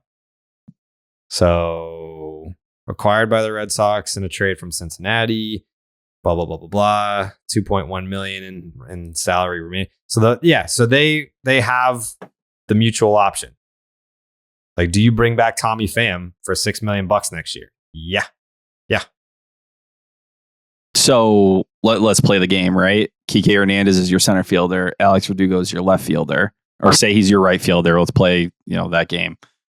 You're comfortable with that being your outfield, Pham, Kike, Verdugo? It's going to get a little crowded when they especially sign Judge. Yeah, I think where I start to get worried is like you need a bat to replace JD, something that does consider itself middle of the order. I like Rob Refsnyder as a 4th outfielder more than Pham. I think you get more bang for your buck. A guy who can play all 3 spots. Obviously mashes lefties. Has hit really well this year. Will he continue next year? Probably not to this level, but I would like a little bit more in terms of a corner outfielder next year. I would like a better leadoff hitter. I mean, like that's where Pham has been a lot is hitting leadoff. I don't think that when the Red Sox roll into town and you're like, oh shit, the Red Sox are here, and then the leadoff guy is Tommy Pham. I mean, no disrespect to Tommy Pham, but like usually you want to set the tone with your leadoff guy, and outside of the fact that he could beat the shit out of you physically, I don't think that like opposing pitchers are like, this is going to be a tough lineup to get through, and it starts with Tommy Pham at the top. Like he'd be great down the bottom, like anywhere from 7 to 9. Happy to have him there. Is that his fault thing though? No. I mean, but like depth chart wise, like Verdugo is going to be here. Kike is going to be here. If you're going to bring back Pham, like he's got to be in the outfield somewhere. So like he's not going to be a $6 million 4th outfielder. And like, what else concerns me? It's like Pham's defense isn't very good at all. Even in left field, he's had some, Great catch today. Great, nice catch today. But overall, he's missed a couple balls that have been, hit at him. I like Verdugo. I give him a lot of credit for moving to right field and handling himself out there. He's really a left fielder. Let's be honest. You get more out of his defensive value that way. I think when you look at right field next year, you need to go and find someone who, we talk so much about Seiya Suzuki, got someone like that, someone that you can pencil in and say, this is going to be a middle-ish to the order kind of guy that we can look on and depend as one of our better bats and an everyday player. I don't think you want to go into next year with another question mark out there. So you're a no on Pham. I like Tommy Pham. I just think for where this roster's at, it is a no for me. And listen, no disrespect. He's played well. It's like a 113 weighted runs created plus this year. He's hit above average since he got here. K rate's a little high. It's almost 30%. But yeah, I just think for where the Red Sox are, if you're going to push over the luxury tax and compete, you need to do better than Tommy Pham. Coley? I can't fully buy in that Rob Refsnyder is just automatically on the team. And that's not a knock on him. I would feel more comfortable with Pham. There's longer track record, being a major league player like Tommy Pham. Refsnyder, I remember him coming up with the Yankees and they were like, here's our big prospect. And then I didn't see him again until this year. That was like 7 years ago. And he's been great this year. He's been incredible against lefties. I get all that. I can't have that be the reason we lose Pham. Like, if Franchy's here because of his attitude largely, I can make the same argument for Pham. Like, this team, it doesn't matter because of when they acquired him, but they play with more of an edge with him there. And that's been lacking for quite some time. Is that something that can last like 7 years? No. And he's already too old for that anyways. I can't, like, again, $6 million isn't breaking the bank for me. None of these contracts do. I don't pay any of these people, but I'm also like, I'm very much in for Tommy Pham next year. And we've said it before on this show. If he'd been here all year, what does this team look like? Now, we don't want to see that next year. And I'm not saying hand him a starting role. Of course, I don't think that for 2 of the 3 current starting outfielders, even the one we just gave $10 million to. I think if that's a move that is going to prohibit you from upgrading the team, that was a bad idea. I think getting ahead of free agency and making that signing was very smart. But if that's going to kneecap you from truly upgrading, really dumb. Would Tommy Pham be happy as a 4th outfielder on this team next year? I think he's happy to not be in Cincinnati anymore. I don't think he gives a fuck about that. Yeah, that's probably true. He seems very happy to be in Boston. I saw him do his thing with Jemai today, talking about fantasy football and joking around. Like, if he's your 4th outfielder next year, $6 million for a 4th outfielder isn't that crazy. Like, there's plenty of teams. The Red Sox have done that before. What was Chris Young's deal back in the day? I felt like, what was it, like 7? Was it 7 a year? That sounds right. It's like 2 years, 14 or something. So like the money's not crazy. I think it's just, does he still want to be here? It's a mutual option. And is there a significant gap between him and Refsnyder? I do think the makeup is something that does fit though. And if we're talking about an open DH spot, that's another part of the conversation. Like, can Tommy Pham go out there and DH sometimes and give you a little bit there? Am I upset if he's on the roster? No. I think you just get a little bit more value out of Refsnyder. That's fair. I think you get a little bit more value out of every blue moon that you drink, though. Do you? Mm-hmm. I think so. I think that's just a fact. It's also a fact that baseball and beer go hand in hand, and Blue Moon is the perfect stadium companion with its bold flavor, bright explosion of color, iconic orange slice ritual, and authentic ballpark roots. In fact, Blue Moon was born in a ballpark, first created at the Sandlot Brewery in Denver, Colorado. From the first pitch to extra innings, a Blue Moon guarantees a one-of-a-kind beer experience every single time. Me and Jake are going to the Red Sox game on Tuesday. Right, Jake? Ooh. Oh, yeah. We'll be drinking some Blue Moons at the game. When's the last time we went to a game together, Jake? Probably like a month ago. What game was that? We went to one when my dad came. Oh, yeah. Yeah. So we'll be, I believe we'll be sitting down by the Red Sox dugout on Tuesday, which I also believe is Garrett Cole. I'll be in his fucking grill mix all night long. But we will have Blue Moons with us the entire time, because that's how you enhance your ballpark experience. From its refreshing flavor with Valencia orange peel for a subtle sweetness and hints of coriander, Blue Moon Belgian White is one-of-a-kind beer that's made brighter. It's carefully crafted and full-flavored with refreshing notes and a smooth, creamy finish. Why strike out with the same old beer when you can get something that's one of a kind? Best served with a signature orange garnish to showcase its beautiful hazy color. A beer this good only comes around once in a blue moon, but you can enjoy it all season long. Break out of your same old beer slump. Blue Moon Belgian White is one of a kind every time. Get Blue Moon Belgian White delivered by visiting get.bluemoonbeer.com/Jarren to see your delivery options. That is get.bluemoonbeer.com/Jarren. Blue Moon, made brighter. Celebrate responsibly. Blue Moon Brewing Company, Golden, Colorado Ale. Okay. We're almost at the end here. Nick Pivetta. I think you have to, right? I mean, it's not like we're not asking him to we're not inviting him to the All-Star game in Seattle, but it's like you want an innings guy. He's been your innings guy. Yeah, he fits. Do I think you could do better than Nick Pivetta? I do. Unfortunately, we've seen what he's been this year. He's the same pitcher he was a year ago. You're going to get stretches of great stuff, especially against lower tier competition. And when he faces higher tier competition, they're going to work him and he's going to have a hard time. It's right around a 4.5 ERA. Yeah, right now. What's the FIP? Just about in that same spot. Last year was a little bit lower. It was, I think, 4.28 to be exact, off the top of my head. But I haven't looked in some time for this season. Nick Pivetta this year owns wait for it, it's a 4.12 FIP this year, so it's a little bit better than it was a year ago. He's fine. He's fine back there. Sounds he's definitely one of your better pitchers right now. You're not throwing him off the boat. But am I clinging to Nick Pivetta? I'm willing to consider upgrades. Sure. That's fair. That's about as fair as you can make the case for Nick Pivetta. Yes, you're welcome. Come on the boat. But if something comes up where it's like, yeah, we could do better there, then yeah, I think that everyone would be open to that. Any disagreement, Coley? I like Pivetta. He's a dog. Truly this year, it's been just that one. I understand the division stuff, and that 1 month was pretty much only division games.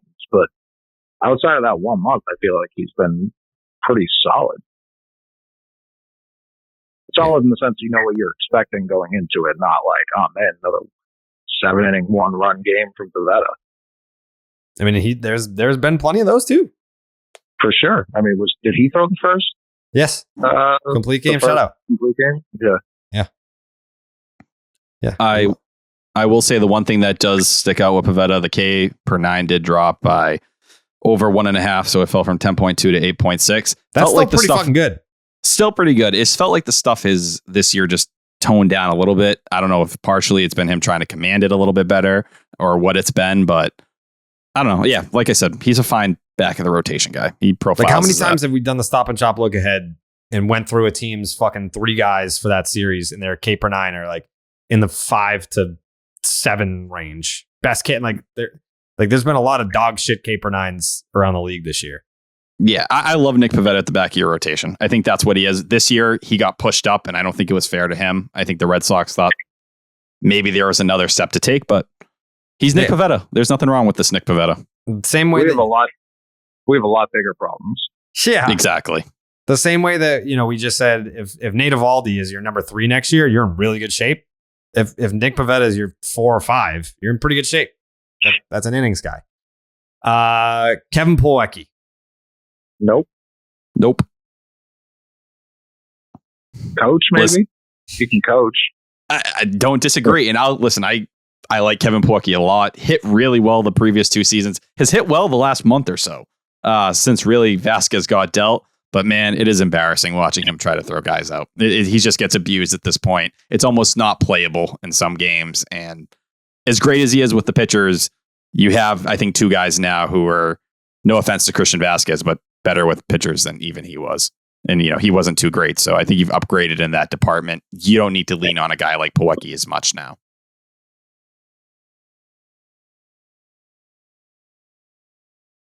He's got a spot on my arc. Why? Because I love him. Nope. Take out personal feelings. Why? I mean, if you were to power rank the 3 catchers that the Red Sox have right now, he would be 3rd. Yep. I recognize that the writing's on the wall there, just like it is kind of for Bob. But I mean, he's literally the only dude that's upbeat and positive every single. Like, you need those guys, especially for a season like this. Like the dancing on my own thing last year, that was Kevin Plawecki. The cart thing largely was Kevin Plawecki. It was a Jason Veritek idea executed by Kevin Plawecki. Like, you need those guys every single day, even keeled, upbeat, positive attitude. I told you, I've been in some Red Sox clubhouses that were just fucking miserable. We had Noontime, Eduardo Nunez, on the podcast after they won the World Series in 2018. And he talked about how when he got traded over to Boston in the middle of 2017, he like looked around the clubhouse and he was like, we're in first place, right? And I was like, yeah, just didn't feel like it. So I know that the numbers geeks are out there. They're like, oh, well, his fucking wins above play defensive, blah, blah, blah. Like, I get it. Like, all that stuff is important. You want the best players. And I get that. And I acknowledge that out of all the three catchers, that he would rank third out of three. Fine. All I'm saying is that the vibes in the clubhouse will be not as vibey without Kevin Plawecki. Like, well, that's why you let him coach. When he's ready to hang it up, I bet you he would come back here to do something like that. I bet you he would. I agree. Yeah, but I get it. But I'm just saying, he's got a spot on my arc. Okay, so if you were to guess, out of 43 stolen base attempts, how many times do you think Kevin Plawecki's thrown someone out this year? 5? Nope. Worse? Yep. All right. Next up is Rob Refsnyder. Tugboat. He could be a tugboat guy. Yeah. I'm willing to put Rob on the roster. I think he has the makings of a really solid fourth outfielder, someone who can play all three spots. Well, if we're bringing back lefties, Pham, as we said. you can't bring back Refsnyder in that role if you're going to sign Aaron Judge, which we all know they are. As I did say, I was willing to move on from Pham. I leaned Refsnyder. I think Refsnyder, obviously, you're not going to have the $6 million tied up there. You can push it around. Mm-hmm. It's $6 million, though, at the end of the day. Like, if that's the way they lean, is it a horrendous move or a bad move even? No. I think Refsnyder, the adjustments he made over the offseason, they panned out at AAA where he completely changed and became a better hitter. They've proven up here. And I think when you're talking about guys who've come off the bench for the Red Sox this year in big spots, he's put up the best at-bats out of anyone in those spots. Definitely. It's fair. Chris Sale? Yep.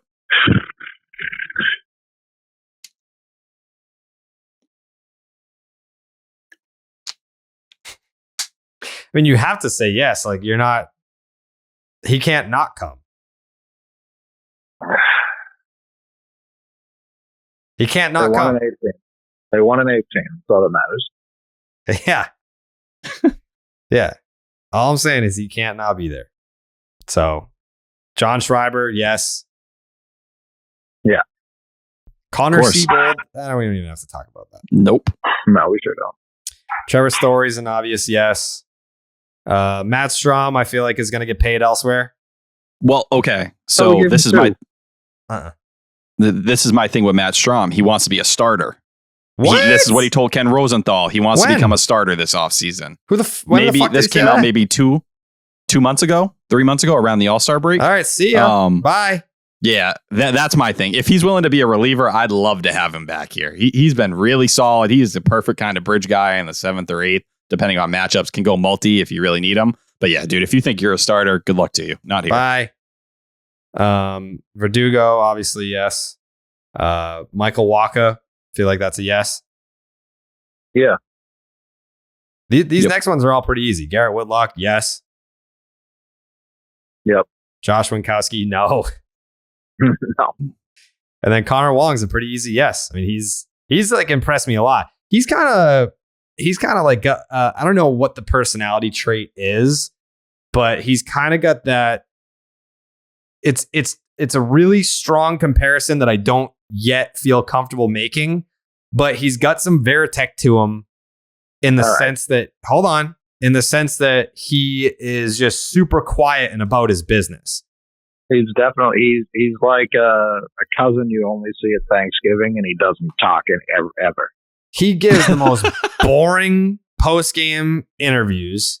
I don't know if he's just like has social anxiety or what, but he gives the most boring, lame ass answers, which is fine. Just like keep playing good baseball. I don't give a shit what you say after the games, but it just seems like he has one function and it's baseball.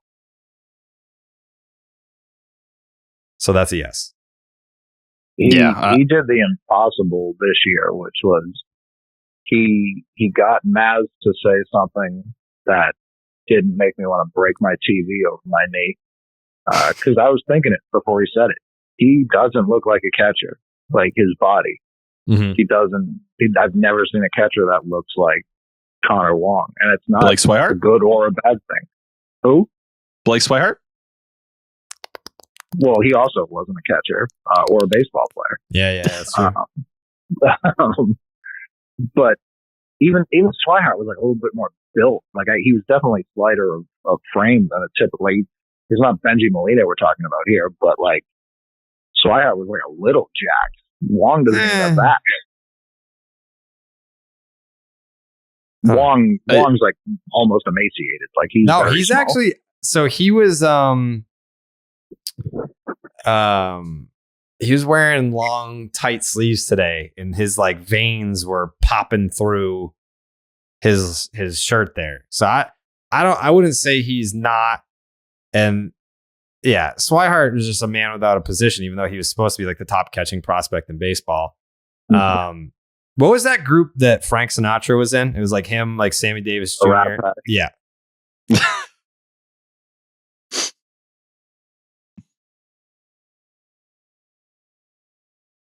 But I like Wong. I'm in the same boat, and I think the big thing this year down in the minors, he hit lefties and righties like same pace. There really wasn't a big gap, and I'm a believer that catchers take longer to develop. He's 26, obviously. You throw in the COVID year and everything that played out that way. I think he's arriving just about on time for a prospect of his caliber. We've seen it already some pop since he came up here. That rocket he hit off the center field wall the other day in Baltimore and still got to second. He's athletic. They had him getting work at second base before he got brought up. So I think they're going to kind of go down that route and get his versatility there. Feels like a guy that can stick around, and especially when he can have a good ability to, work with pitchers. We know what he has with Eovaldi. It's not easy to find that. And to have another guy like that along with Reese McGuire, it's not a crazy world for me to feel very good about Reese McGuire and Connor Wong being your platoon next year. Yeah, I'm with you. I'm just going to be sad if Kevin Plawecki's not here. I'm a really big Kevin Plawecki guy. I love Plawecki. It's a business, though. It's a business. And that's it. That completes the arc. I feel like there wasn't a ton of debate in terms of, I think it was like Duran, there was debate. Pham. That's pretty much it. I think we were mostly in agreement on just about everyone. Matt Barnes, for some reason, Coley fucking hates. Listen, this is what I said then turned out to be true. We were going to end up keeping most of the roster, and then everyone's going to be like, well, how are you going to improve it if you just bring back the same fucking 25 guys? I think that's where the Red Sox are. I don't think there is a massive upheaval that needs to happen here. It's the rotation. Like we talked about this year. It's the rotation. That's all it is. Like, that's why we had the discussion about Nick Pivetta. Like, yeah, you want a guy that's going to take the ball every fifth day, but if you can do better, then you do better. Like Nathan Eovaldi. Like, do you have that conversation about bringing him back? Yeah, absolutely. But I think that you're not going to sign Jacob deGrom. Like, there's no guy in free agency really that I see the Red Sox targeting. So that's why we mentioned like the whole Jeter Downs conversation was you identify your guys in your system and everyone else, you're a fucking trade chip. Like, you need to get better in your rotation. You need to get better in your bullpen. Like, the offense is what it is. It's one of the fucking best in baseball. And I think in a weird way, you have to factor in the human element here. And the human element is that they're probably like, the Red Sox pitching being as bad as it is has a negative impact on the Red Sox offense because there are so many games that you're just fucking out of it. Like when we were having the discussion earlier about, oh, if Whitlock was in the bullpen the whole season, how many extra games would they have won? And that's because they were blowing games late. After that, kind of like after like April and May, that was the theme in April and May is they kept blowing games late. Then you had June where they were the best team in baseball. And then you had July, August, and September. And in those months, when the Red Sox lost games, it was because they got blown the fuck out of the water. So how many of those games were blowout losses where the Red Sox offense was just like, yeah, I guess we can kind of stop trying. So they were already one of the best offenses. But how many of those games did they really take their foot off the gas? Because like, well, we're down 20-ish right now. So yeah, I think when we talk about bringing so many guys back, yeah, I mean, if it ain't broke, don't fix it as it pertains to the Red Sox offense. Like, yeah, I think that you could make some upgrades in the outfield, but your infield is set, especially, you know, at catcher. Hopefully, yeah. Yeah, catch. We build from the catcher. It's like it's football. You build your offensive line, and then you get everyone else. Baseball, you build your catcher rotation, and then everything else falls into place. Yeah. Like, I'm totally fine with drastic changes in the rotation. If that means Nate doesn't come back, if that means whatever happens to Chris Sale happens to Chris Sale, like for me, there's no emotional attachment there for anybody. There's no one where I'm like, this guy needs to be back and he needs to be in the rotation next year. I'm fine with 5 new names, whatever, do something. But that's where the major overhaul has to be. That's where the overturn is going to be. So we'll see how that goes because they're going to have to get creative. Would you give up a prospect currently ranked in the Red Sox system somewhere between 5 and 10? So not a top 5 guy, but 6, 7, 8, 9, 10. One of those guys to get rid of Chris Sale. Nothing back in return. Ooh. We're talking about $6 million here, $5 million here. Let's get rid of fucking 30. How about that? How does that sound? And Coley, I'll add to that. Let's keep in mind that there was some talk of Sale floating around at the trade deadline. That the Red Sox were, pushing him out there to see at least if someone would take a chance on it. Mm-hmm. There was that talk. So for the sake of the hypothetical, I will say this. If the Red Sox were to at least explore that again, I don't think that it would take that type of attachment. Probably not. But let's just say for the sake of argument, would I do it? I would need to know like what's the whole plan? Like, are you trading Chris Sale to free up money to sign who?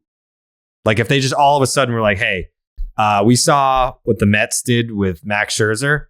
Why not like go crazy and do something like that with DeGrom? Like this is obviously not going to happen. And I wouldn't even, I don't know. I'm not giving Jacob DeGrom $50 million knowing what his injury history is too. A year. Because that's what it would have to kind of look like is I'm going to give Jacob DeGrom like 3 years, $150 million, something crazy like that. I would do that. But I'm just saying like that's kind of what you would have to do. So if that was the plan, if they're like, hey, we're going to attach a prospect that's ranked between 6 and 10 to Chris Sale, and they're going to take on the full contract, but then we're going to give 3 years, $150 million to Jacob DeGrom, I'd be like, all right, yeah, sure, yeah, that sounds fucking great. See how it goes. Yeah, there's just not that starter on the market where you can look at it and feel good. Like, we've talked about Rodon a couple times. It's like there's huge red flags injury wise there, that you'd be taking a risk on. Do you mean like at this point, Coley, after a healthy year?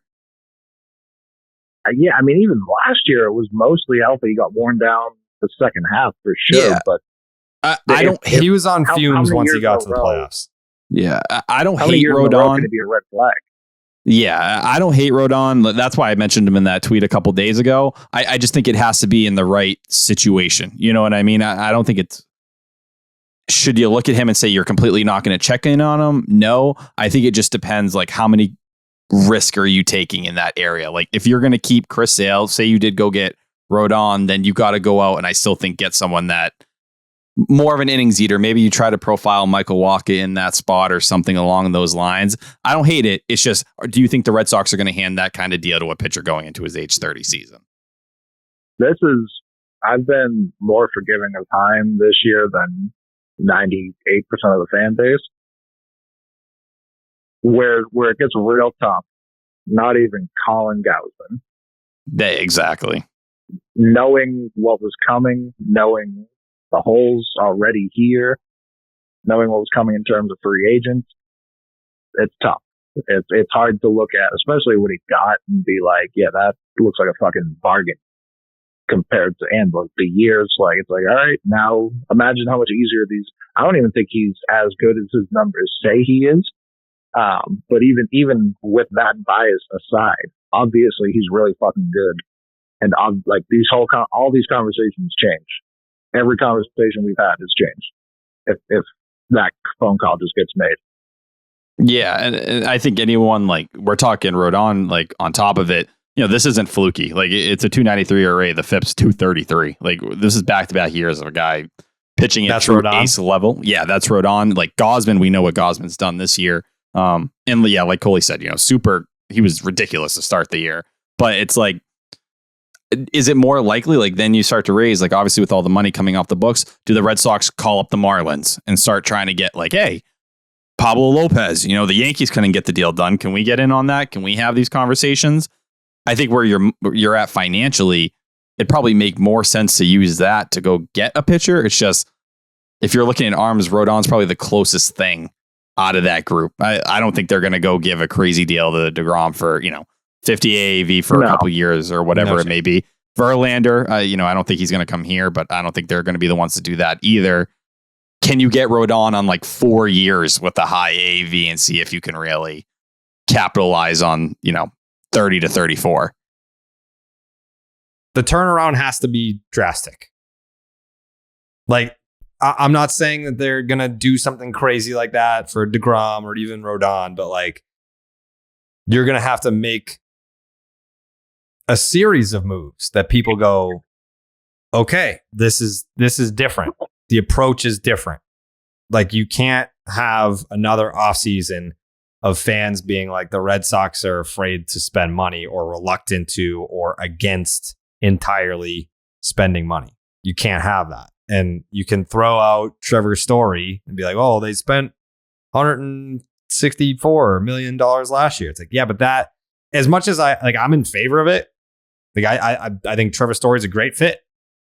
I think that like that, it's almost like you need Xander to continue the positive light that the Story contract is being painted in.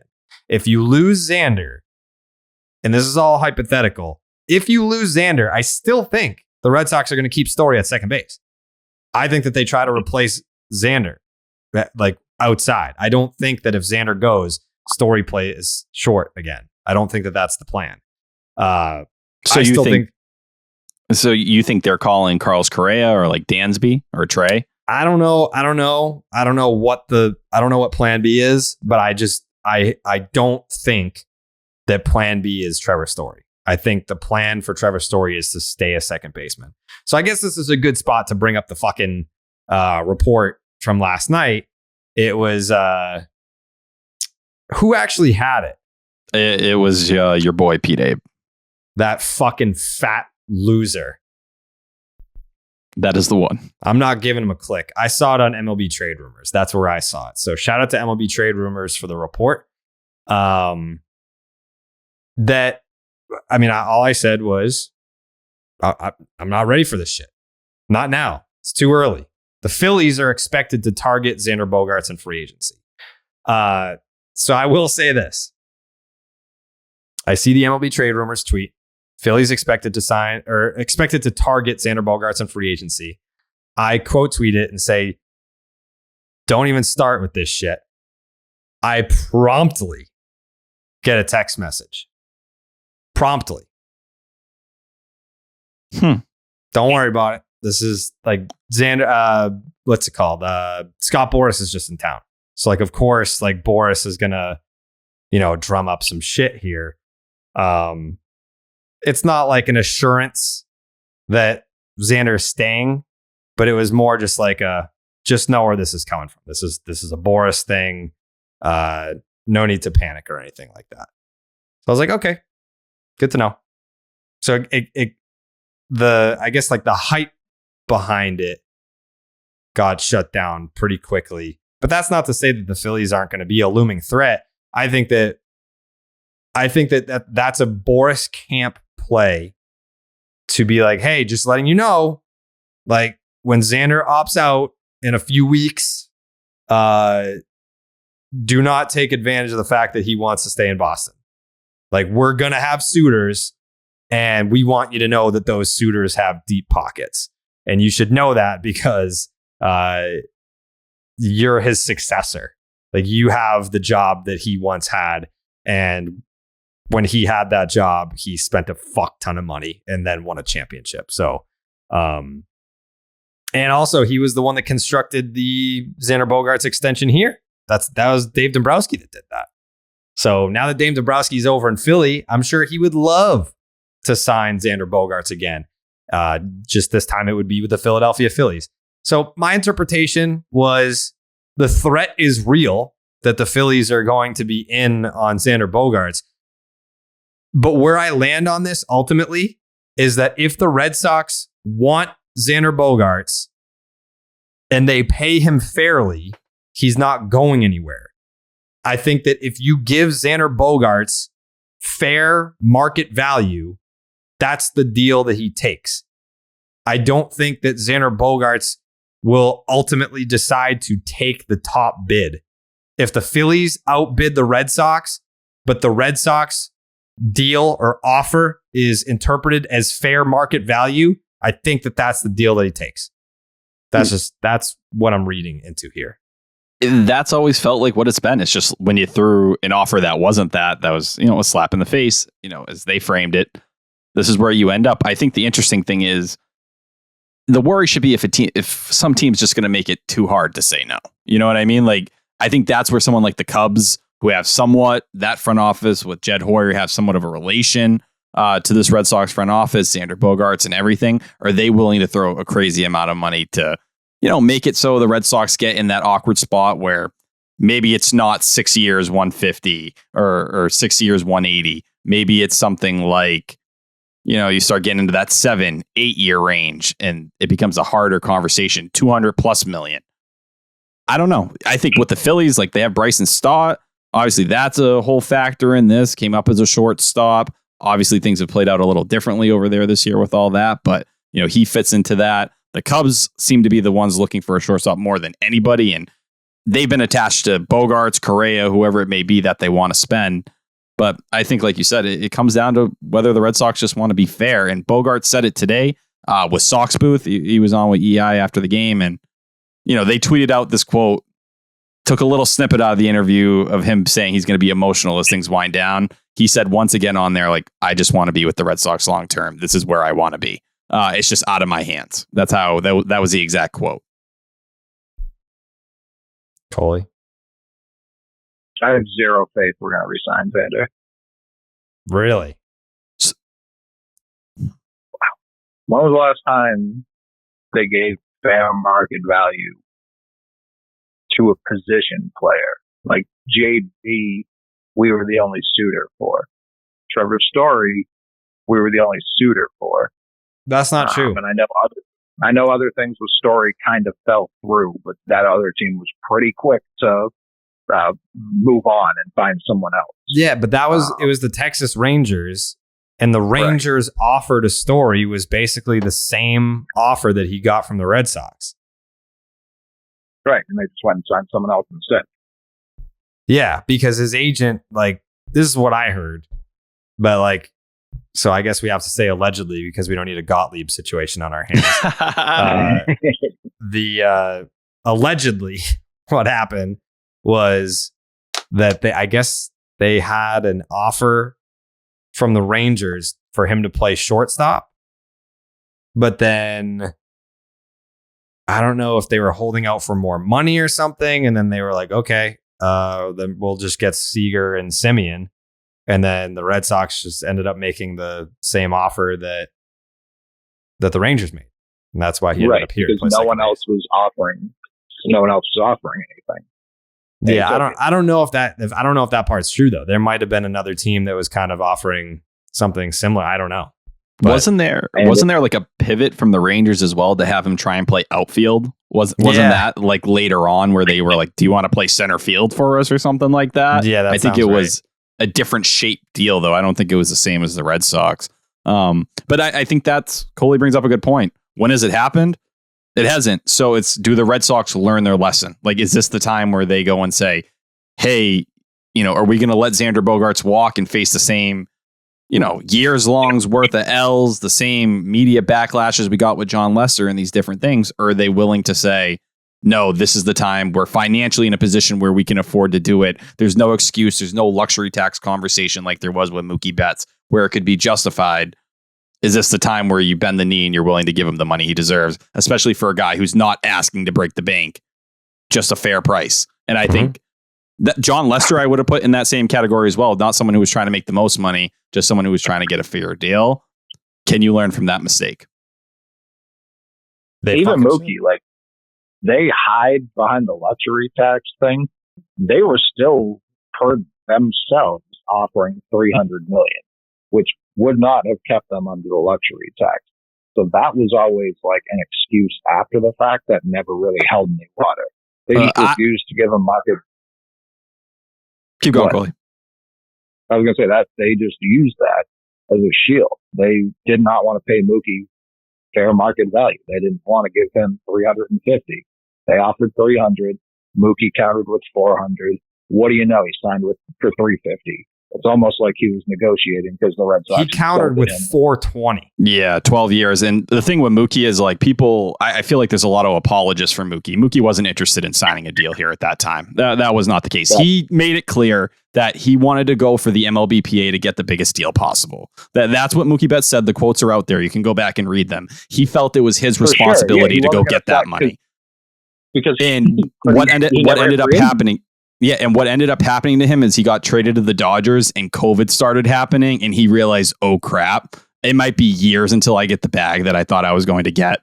Let me lock into a deal here that's even less AAV than it actually is with the Red Sox, which with, the way the money's pushed out and everything, it comes in at roughly somewhere in the 26 range compared to, 10 years at 300, which would have been 30 from the Red Sox. It's still $50 million less.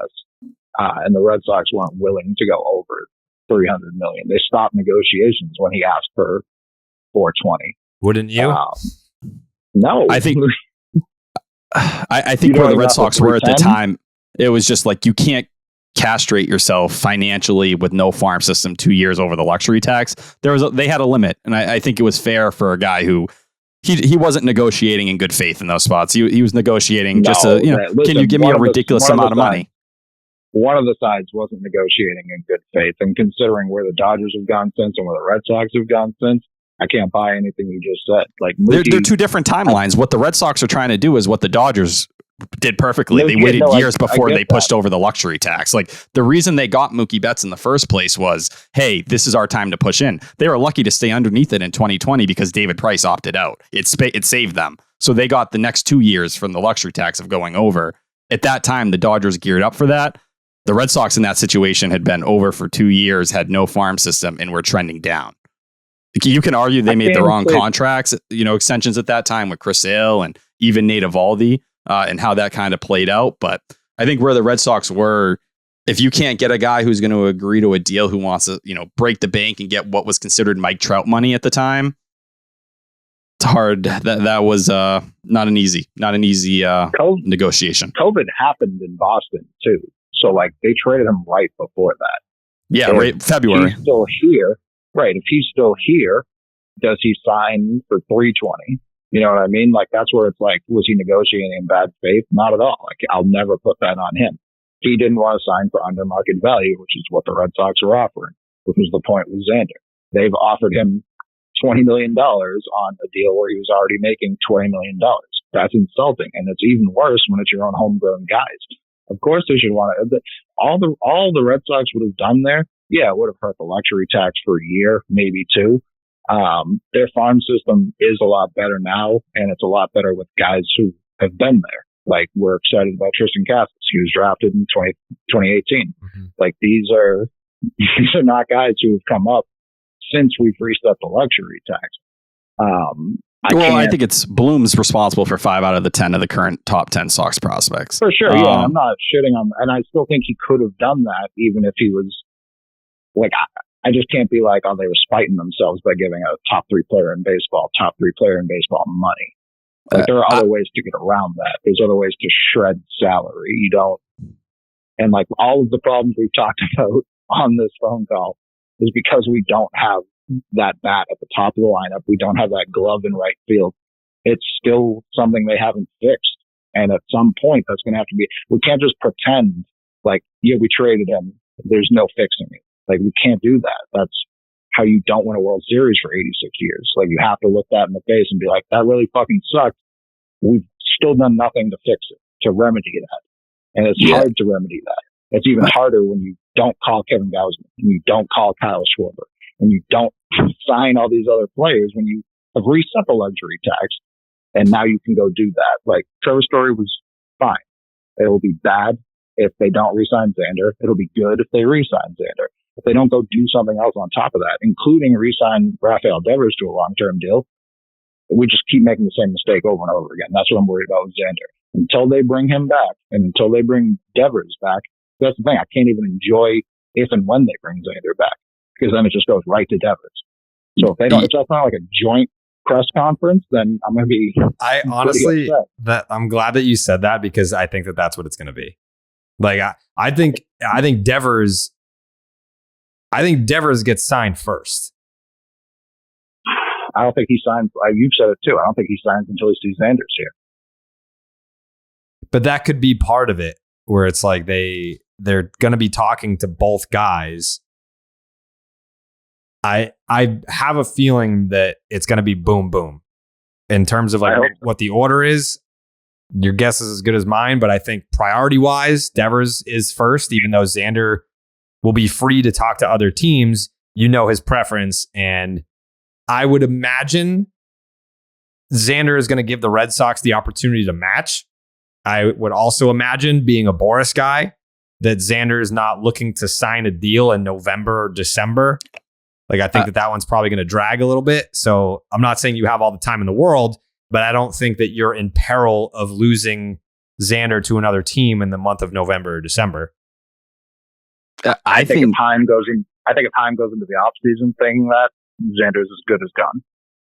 Sure. No, I agree. But I'm just saying, like, from our perspective, it would be very shocking to see breaking news: Xander Bogaerts signs 6-year deal with the Philadelphia Phillies on November 21st. I think where it comes in, it's like October's coming up here. You're going to have a month layoff before everything kind of, gets out there, where free agency and the offseason really begins. If I'm the Red Sox, that should be your time. You've wanted to push off. It seems like you haven't had any real conversations over the course of this year, despite the weird messages from Boris and Bogaerts basically saying two different things. Figure it out. You have a month. You're going to have the whole playoff run where Bogaerts is still a member of this organization, technically. Try to work it out. You need to kind of find a middle ground here. You have that time to do it. You can do it with Rafael Devers too. And I think solidifying those two spots and having an idea really are what needs to happen if you're going to have a pathway for this offseason and going forward with the luxury tax. If you're going to have a plan, set the foundation, because what you have failed to do the last couple of years is set that foundation. You've just kind of danced around and kicked the can down the road. There's no more kicking the can down the road. And if you don't pay Rafael Devers, then there is no excusing the Mookie Betts situation. There's no reasoning to it. Some people will never. I understand that, Coley.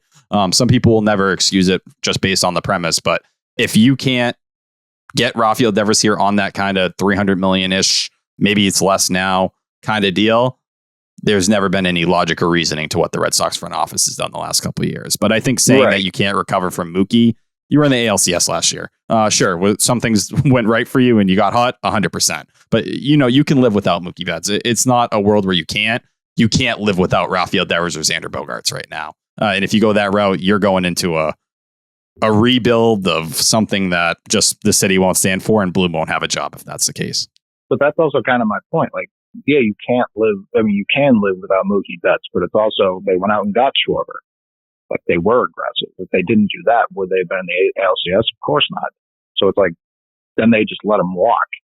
And that's the kind of stuff that drives me crazy. And we're still sitting here talking about we need a power bat, we need home runs, we need a leadoff guy. And it's like, Kyle Schwarber was here and he loved it here. And you didn't even fucking call him. Is that the best way to spend that money? Who gives a shit? The luxury tax is not only reset, you're also already over the luxury tax this year, so you're not going to get first rounders. And we're still talking about the DH next year, which we knew was going to be an issue when he was a free agent. It was pretty perfect. And it was Kyle Schwarber the best option at DH? Probably not. Again, look at this year's free agency class. Look at next year's free agency class. I'm getting to the point where it's like, should we call the Dodgers again and see if they want to give up on Cody Bellinger? Like, that's where my brain goes, because that's how bad these free agency classes are. And Cody Bellinger is not good. He hasn't been good. He broke his swing. I don't know why he did it, but he did it. But that's how dire it is right now. And that's a self-inflicted wound. So yeah, we can talk about the luxury tax and all this. It's still a wound that hasn't nearly been healed yet. So until that happens, I have to keep bringing it up. And I don't like bringing it up. It really pisses me off every time I think about it. I'm not going to be able to sleep tonight. But it's like, there are holes here, and it just drives me nuts with like, oh, Tommy Pham's a bad leadoff hitter. We had the best leadoff hitter maybe in MLB history. That's not even an exaggeration. Maybe the best leadoff hitter in MLB history. Just got rid of him. And for three guys, we've already given up on one of them. Like, that's tough. That's tough. 100%. And that the return for that trade is fair to judge, even including Price's deal and everything on it. There's plenty of criticism for it. But yeah, that's the thing. Like you said, Coley, it all goes back to the luxury tax, especially this past year. It's like you went 7-8 million over it. Like, it made no sense. You had holes on your roster. These are supposed to be 2 years where you push all your chips in. You didn't. So how you're operating with the luxury tax, it makes no sense. You have a chance to fix it this offseason and give yourself one real shot where you make sure this roster is filled, where you go like the Mets or like the Yankees and you go and, not dominate the offseason, but when you need something, you go and get it. Mets dominated it last year. This year, the Yankees, we saw what they did. Go get Frankie Montes, go fill out this roster. The Red Sox just said, all right, well, we have question marks. We'll see where we're at the deadline. Got to the deadline and said, we'll just kind of keep it the same and move things around a little bit and really not push in the way you need to. You got one chance to fix it, Heim. This is it. Well, shit. I mean, at least it's a cliffhanger.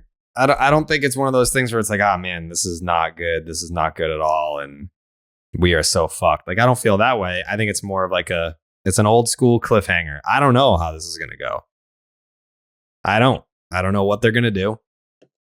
I don't know how the Devers situation is going to go. I don't know how the Xander situation is going to go. I don't know how the Red Sox are going to fix their rotation. I don't know how they're going to address the bullpen. I don't know. There's a lot of unknowns. I think it's definitely a scary place to be. I don't want to say fun. Fun is not the word. It's not fun. It has the potential to be fun. I think when you're in a situation where the roster needs to be addressed, and you would like to think that there's a very smart individual at the control panel to fix those issues, that could be fun. But that individual has been at the control panel for 19, 20, 21, 22, 4 years. Parts of 4 years. That's not fair to say. Parts of 4 years. And you're still waiting for the big one. You're still waiting for the to be on the Dodgers side of things. Like, we want to get the Mookie Betts and then pay him $365 million. Like, Heim, show us you can be Andrew Friedman. Yeah. When's going to be our turn? And in fairness, I mean, John Henry still has to play ball. Like, when it comes down to all those $300, $400 million deals, like, that has to be signed off by ownership. And if they're not, then Heim can't trade for a top 3 player in baseball and then give him $365 million to play for the Boston Red Sox. That's not his decision. He can facilitate the trade Sure. But unfortunately for us, there is not a Mookie Betts who's probably going to be on the move unless Coley's premonition comes to fruition this offseason. And I'd be lying if I told you that I haven't spent a lot of time thinking about that. Just got that. I mean, that would be the most like depressing and twisted timeline of them all. Yeah, because if you were the Dodgers, you wouldn't trade Mookie Betts for Fernando Tatis Jr. straight up. No way. Oh, I thought you were talking about Judge. No. I'm talking about Tatis. No, you wouldn't, but I could live with that. I don't think it would be fixing everything, especially since we don't even know what fucking position he would play. And it could make it worse if they're just like, well, Xander left, we got our shortstop. Like, that would be actually worse. So there's a world where it's better. There's a world where it's substantially worse. But yeah, the Dodgers also wouldn't trade Mookie Betts for Aaron Judge. So there's probably not a lot of guys that you would trade Mookie Betts for. No, you wouldn't trade him for Trout anymore. With his back issues, I don't care how many games in a row he hits a home run, they wouldn't do that. I don't know. Would you trade him for Soto? He's hitting like $120 since he's become a Padre. I think he's in the middle of the worst slump of his career right now. Big time. Ohtani? So right now, Ohtani probably just because he's so rare. You would definitely trade, like the Angels would not trade Ohtani for Mookie. Who knows you can't guess what the Angels would fucking do. That's true. A smart person, I guess, you know what, at the same time, because of contracts, like, would you trade 2 years of control of Shohei Ohtani for 10 years of control of Mookie Betts? Like, of course you would. I think that in that case, you would do it. Yeah. Yeah, I think it's a pretty interesting deal that obviously would never happen. But yeah, there's not many players you'd trade for Mookie Betts, but Connor Wong, Jeter Downs, and Verdugo get it done.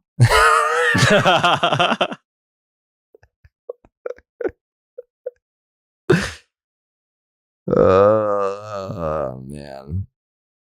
I don't think it gets talked about enough how not good of a return that was. Like, the issue is you're never going to get when it's like when you trade a superstar or one of the best players in the game, you're never going to get it. It's just like Jeter Downs blowing this bad. Like, he was supposed to be the one safety net out of it all, and he ended up just falling through. Connor Wong can make it look a little bit better, especially if he can become a starting catcher. Verdugo's a slightly above average player. But no matter what, it's going to be a loss. It's just like, depending on what you did with that price contract, could you have got Tony Gonsolin or something? And I think that's where the frustration should be, and where you should kind of sit there and say, like, getting a piece like Dustin May, Gavin Lux, like those are the names where you sit there and was it worth it to you to get Price's contract off the books to get this kind of return? And I think that's where the frustration is valid. And it's like Connor Wong's just hitting the majors now. Could it have been Keibert Ruiz all this time? Like, sure. And you're right. Like, if the Dodgers are the goal, it's going to be sick in 10 years when we're playing from that part of luxury. And I understand the want and the need for instant gratification, especially in Boston. But I still think there was a way. Like you said, we were in the ALCS last year. I went into the offseason on the previous iteration of this show being like, there's a very narrow wire to cross this offseason. And I think at this point, September 11th, we can say that wire was not crossed successfully. No. If they had signed Gosman and Schwarber and just brought back Iglesias, and Story hasn't been the problem. I'm not saying he's been the problem. But if you had taken that money and allocated it to those three instead, I have a hard time believing we're not at the top of the wild card right now. Or just acted like the Dodgers and didn't just go over and half-ass the luxury tax. If you had just gone and pushed another 20 or 30 million over and got one of those guys and one of those pieces, you could have had it. It was right there in front of you. And if you're going to follow the path of the Dodgers and push all your chips in and be aggressive to try and win a World Series, that's how you do it. And that's why I sit here with Heim. And he broke a lot of that trust with me this year in terms of that. I'm still a Heim Bloom guy. And like I said, the deadline not getting under it insulted me even more. But am I here to tell you that, some people calling for him to be fired? I never thought that was the case. There's been a lot of things injury wise. Stats had a great tweet that came out the other day showing the Red Sox in terms of, number of days of guys on the L are number one in baseball. And then in terms of money for each day or whatever, they're number one. That's what sunk your season. It's just no more half-assing. If you're going to compete and try to win a World Series, don't give me a couple million over the luxury tax because it's insulting. It's insulting when you're the Boston Red Sox. Yep.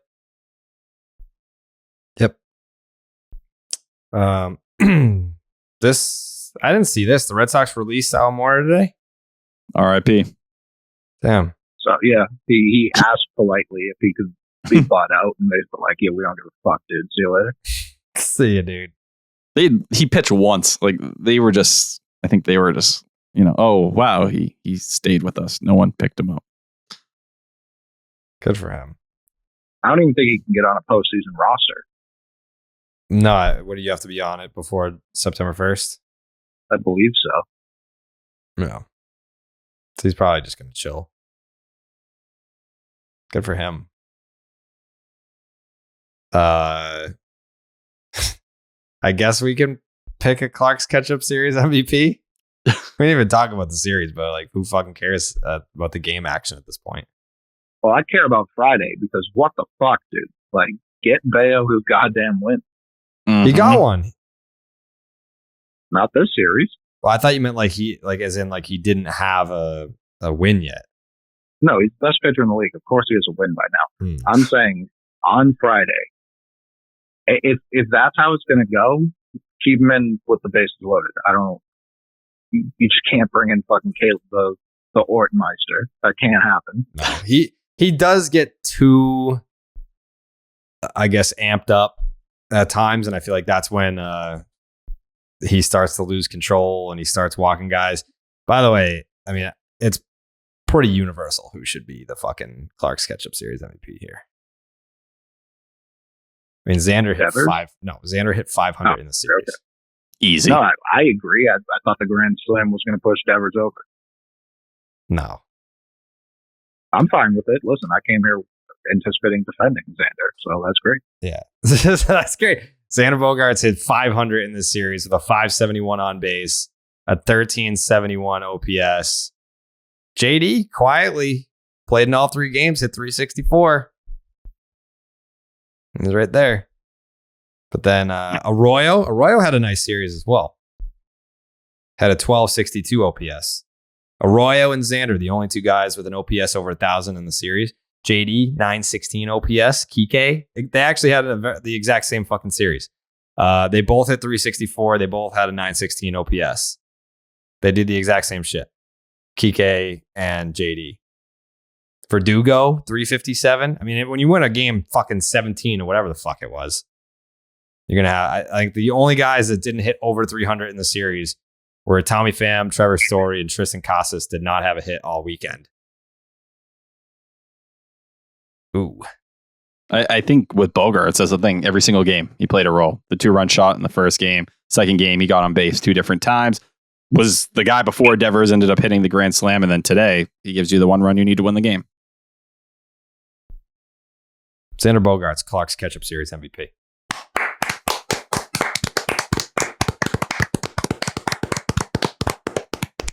Jake, would you have voted for Xander there? Yeah, I'm good with Xander. I think Rafi gets the packet for sure for the Grand Slam. Yeah, I think a lot of people get ketchup packets in this one. Mm-hmm. I'd even give one to fucking Rich Hill. What was it, 5 shot today? Yep. Yeah. Yeah, I think that deserves a packet. JD gets a packet. Kike. Verdugo. Does Xander have the most catch-up on the season now? I feel like I should fucking know this. The dude that keeps we have the track, chart, right? Yeah, the dude that keeps track of the ketchup is probably like, why do I do this if you guys just don't fucking look? I look, it's just... He might be second. I think he broke a tie for second, and now he has it by himself. Yeah, I mean, the last time that he posted it on the Section 10 Reddit, it might be outdated by now. Yeah, because JD this is the last time that it was posted. was 17 days ago. And it has JD and Devers, Story, and Vasquez having 2. And Xander only has 1 in this one. And he's won the last 2 possible. Yeah, didn't he? I know that this would be back-to-back for him, right? Yes. Correct. Yeah, so maybe he's climbing up the ranks now. Good for Xander. He deserves it. I mean, you want to talk about taking something in the free agency. Be like, hey, Heim, I actually led the team in Clark's Ketchup Series MVPs this year. So, hey, Heim, I brought home the batting title. Yeah. And the best offensive shortstop in baseball. I feel like that's a pretty good place to start. Oh, and by the way, I was also one of the better defenders in all of baseball with 86 percentile outs above average right now at shortstop. Xander Bogaerts doing that. Respect it.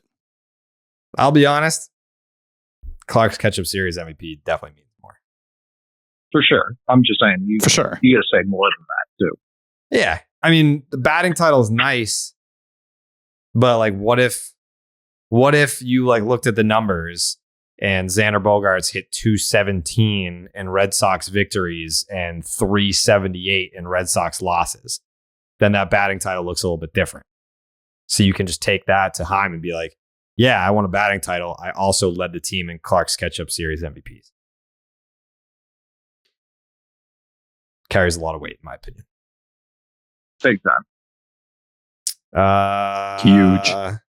Stop and shop, look ahead. Off day. No? I'm going to leave. Mm-hmm. All right, bye, Coley. You guys have a See you, great Coley. rest of your show. Bye, Coley. Thanks. See you, pal. Oh, that hurt. I didn't like that. Clark's Ketchup Series MVP goes to Xander Bogaerts. Red Sox are off Monday, and then they have 2 Thursday. games, and Thursday this week. 2-game series against the New York Yankees. Weird. I think Tuesday's game is on TBS. What's that all about? Maybe is it still on Nesson for people that are in the area? Tell you right now. I don't know. Either way, whatever. Nick Pivetta versus Garrett Cole on Tuesday. Brian Bayo versus Frankie Montas on Wednesday. The Red Sox are 6-7. Out of all the things that have happened this year, the Red Sox with a win against Garrett Cole on Tuesday could have a .500 record against the New York Yankees, the first place New York Yankees, with a win on Tuesday. And they have a chance to have a winning record against this fucking scumbag team with 2 wins. A little 2-game sweep. They would be 8-7. Game is on Nesson, by the way. Okay. Only auto market for TBS. Got it. Garrett Cole. 11-7, a 3.20 ERA, a 1.02 WHIP, and an 11.5 strikeouts per 9. He's pitched into the 6th inning in 25 out of 28 starts this year. He has 5 games where he has allowed multiple home runs, one of which he allowed 5. The Red Sox have at least 1 home run against Cole in all 3 times that he's faced the Red Sox this year. Super average on the road this season. 13 starts, 6-2, 3.43 ERA, 1.13 WHIP, and a 10.7 strikeouts per 9. A 3.57 ERA in the second half versus a 3.02 in the first half. He's faced the Red Sox 3 times this year. Somehow is 2-0 with a 5.29 ERA and a 1 WHIP and an 11.6 strikeouts per 9. That is 17 innings, 13 hits, 10 earned runs, 4 walks, 4 homers. Cole has an ERA over 4.20 against teams that he has faced more than twice this year. So this will be number 4. 3 of those teams, the Red Sox, Blue Jays, 5.40 ERA against the Blue Jays, and the Baltimore Orioles, 4.29. Not great for the playoff picture. He gets barreled up and hit hard, but the rest of his StatCast percentiles are pretty good. The Yankees are 17-11 when he pitches this year. The Red Sox, 251, 312 on base, 819 OPS. Devers, 8 for 28, 6 home runs, 5 walks, 10 strikeouts at 1323 OPS against Garrett Cole. Kike, 6 for 14, couple doubles and a homer. Has never struck out against Garrett Cole. 1341 OPS for Kike. Very interesting. Frankie Montas, he fucking sucks. According to Pat Light, one of the nicest guys you'll ever meet, I guess. He's 1-3 with a 5.94 ERA and a 1.46 WHIP and a 7.7 strikeouts per 9. His Oakland statistics: 4-9, a 3.18 ERA, 1.14 WHIP, 7.8 strikeouts per 9. He also had a 3.36 FIP with the Oakland A's versus his 4.52 in New York. Not great. Montas has 7 starts for the Yankees this year, and he's allowed 4+ earned runs in 4 of them. He's allowed 7+ base runners in 6 of 7. He has a 5.40 ERA at Yankee Stadium in his 4 starts there. That doesn't matter because we're at Fenway. He's faced the Red Sox twice this year, once with Oakland and once with the Yankees. June 5th, 6 innings, 6 hits, 4 runs, 1 earned, a walk, 7 strikeouts, gave up a home run and a loss. And then on August 13th, 5 innings, 5 hits, 2 earned runs, couple walks, got a no decision. His fastball sucks. In August, 333 batting average against, 600 slug. In September, 313 batting average against, 361 weighted on base. Between the Yankees and the A's, his teams are 8-18 when he pitches, 3-4 with the Yankees. Red Sox, 296 against him with a 816 OPS. Devers, 5 for 11, couple doubles. Verdugo, 4 for 8 with a double. So Devers, once again, is the X factor here for the Red Sox. Jake, since I'll be there with you on Tuesday, what are you feeling for this series? I think the Red Sox take both. Do you think so? Yeah, this team's really not that good. Yeah, they're not that good. And I said that whenever that was, fucking June, maybe. Like, they're just not that good. And I got laughed at. People are like, oh, can't wait till old takes expose this. Go right ahead. They're not that good. Objectively, they're not. They're definitely not as good as you thought they were in June. Whenever all those fucking idiots were like, oh, yeah, they're going to break the single season wins record. Not even close. They might not even come within 40 wins of that record. So, another one up for me. Tyler, what do you have for your prediction? I'm going to go with the split. Maybe I'm being negative. I don't want to insult anyone. I like them coming off an off day. That's a big thing for me. Let that bullpen get a breather, and I feel like you're in good shape. Nick Pivetta worries me a little bit, as we know his struggles against the AL East this year. I think the ERA is in the 7 range at this point. No, not good. But Brian Bayo Day, every Bayo Day is a great day. Those are the days I look most forward to at this point. I think they're able to pull out at least one of them. Would I be surprised if they somehow pull out 2? No, but in typical 2022 Red Sox fashion, I expect something to go wrong in one of those games. So I'll give you some Pivetta numbers here. Talk to me. He's only allowed 2 earned runs in the month of September, but he's faced the Yankees 3 times this year. Back in April, which doesn't really count, 5 2/3, 4 hits, 4 earned runs, gave up 2 homers. He's given up 2 home runs in all of them. July 10th, 3 1/3, 8 hits, 6 earned runs, 2 homers. July 16th, a week later, 4 1/3, 7 hits, 7 earned runs, 2 homers. So it's either, July was a bad month for Pivetta, but it was a bad month because he faced the Yankees in back-to-back starts. So Yankees hitters 261 with an 890 OPS, 4 doubles, 12 home runs. Ugly. And I think the other wild card is Trevor Story, depending on what's up with this ankle. If they decide to play it cool with him and they're like, hey, we're going to give him a couple days, got another off day Thursday, and we'll see how he is after that. I don't like when Trevor Story is not in this lineup. I like Christian Arroyo a lot, but it feels like this entire team reaches another level with Story in there, especially with the way he's been swinging the bat lately. And defensively, it just feels different when he's out there. Freakish. The whole team comes together in that way. He's a big part of that, but as long as he's there, at least for one of those games, I'll definitely buy 1 out of 2. Yeah, I got a sweep. Which way? The Red Sox. Hmm. September's their month. September's the Red Sox month. So I know a lot of people probably don't feel that way, especially against the Yankees for whatever reason. They're not that good. The Red Sox are that good. Everyone was sucking the Orioles' dick. What happened? Red Sox smack them around. 17 runs, 21 hits. The fuck you want from me? Yeah. What? What? I'm not trying to be negative or anything. No, I think you are trying to be negative. What are you gonna say? They didn't push runs across in the first game or the third game, so they didn't have to. The first game they definitely had to because they lost. If you were like winning a race by you couldn't even see your opponent behind you, would you sprint even harder to the finish line? Yeah, because I want to get the best mark possible, and the Red Sox are running behind everyone and need every win they can get. And to not win on Bayo Day, painful. This should have been a sweep. It should have been a sweep. Jake should have been right. Robbed of that. Jake's usually right. He is, and he would have been right, but Caleb Ort went in the game.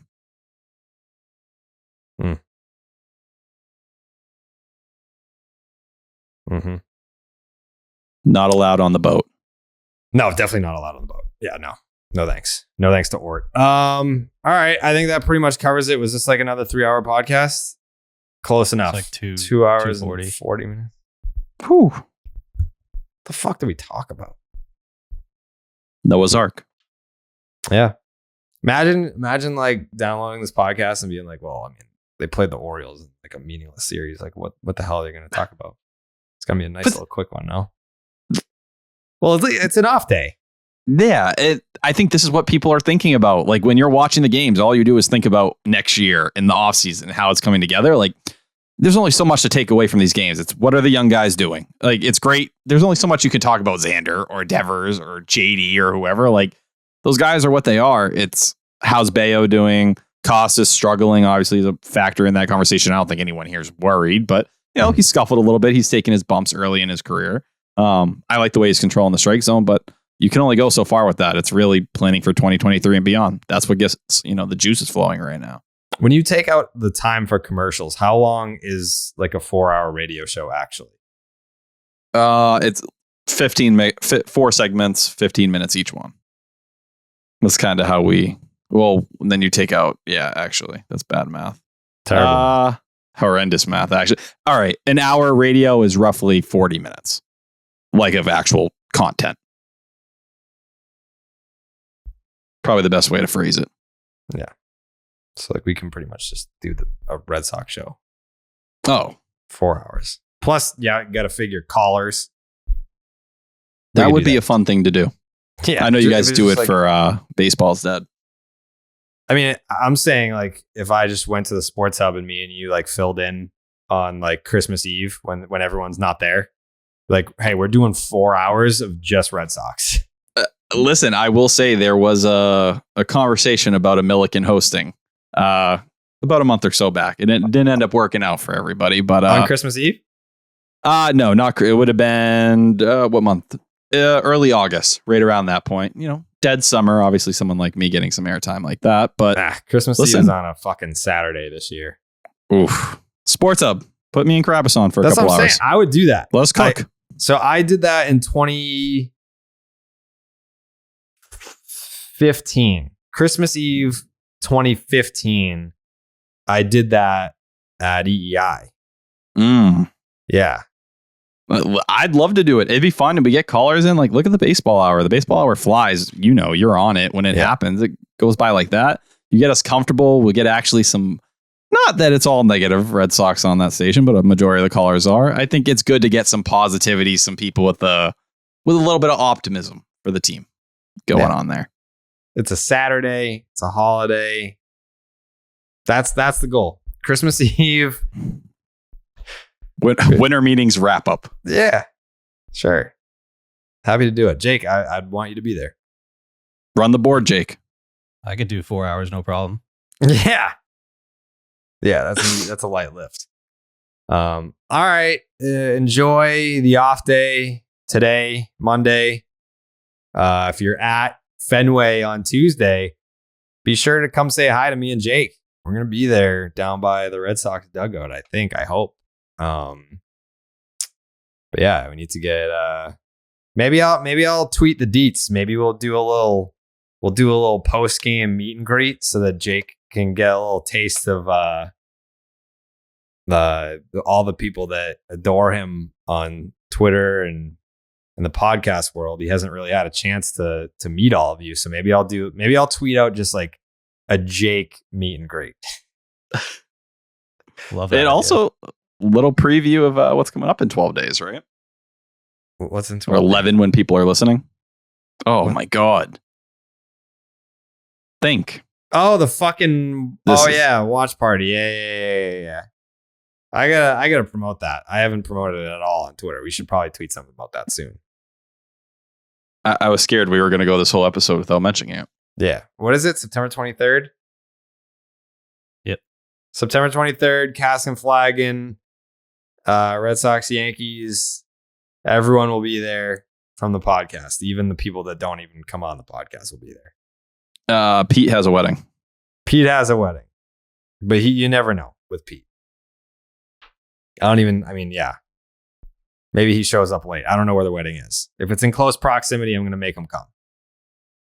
So we'll see. Maybe he'll just skip the whole thing. Maybe he will. I don't know. I don't know how close he is to whoever's getting married. So we'll see. Thanks for listening. Appreciate you watching on the YouTube channel if that's your thing. It's been a pleasure. Hope you enjoyed the show. And we'll see you on Thursday morning. Buenas noches, amigos.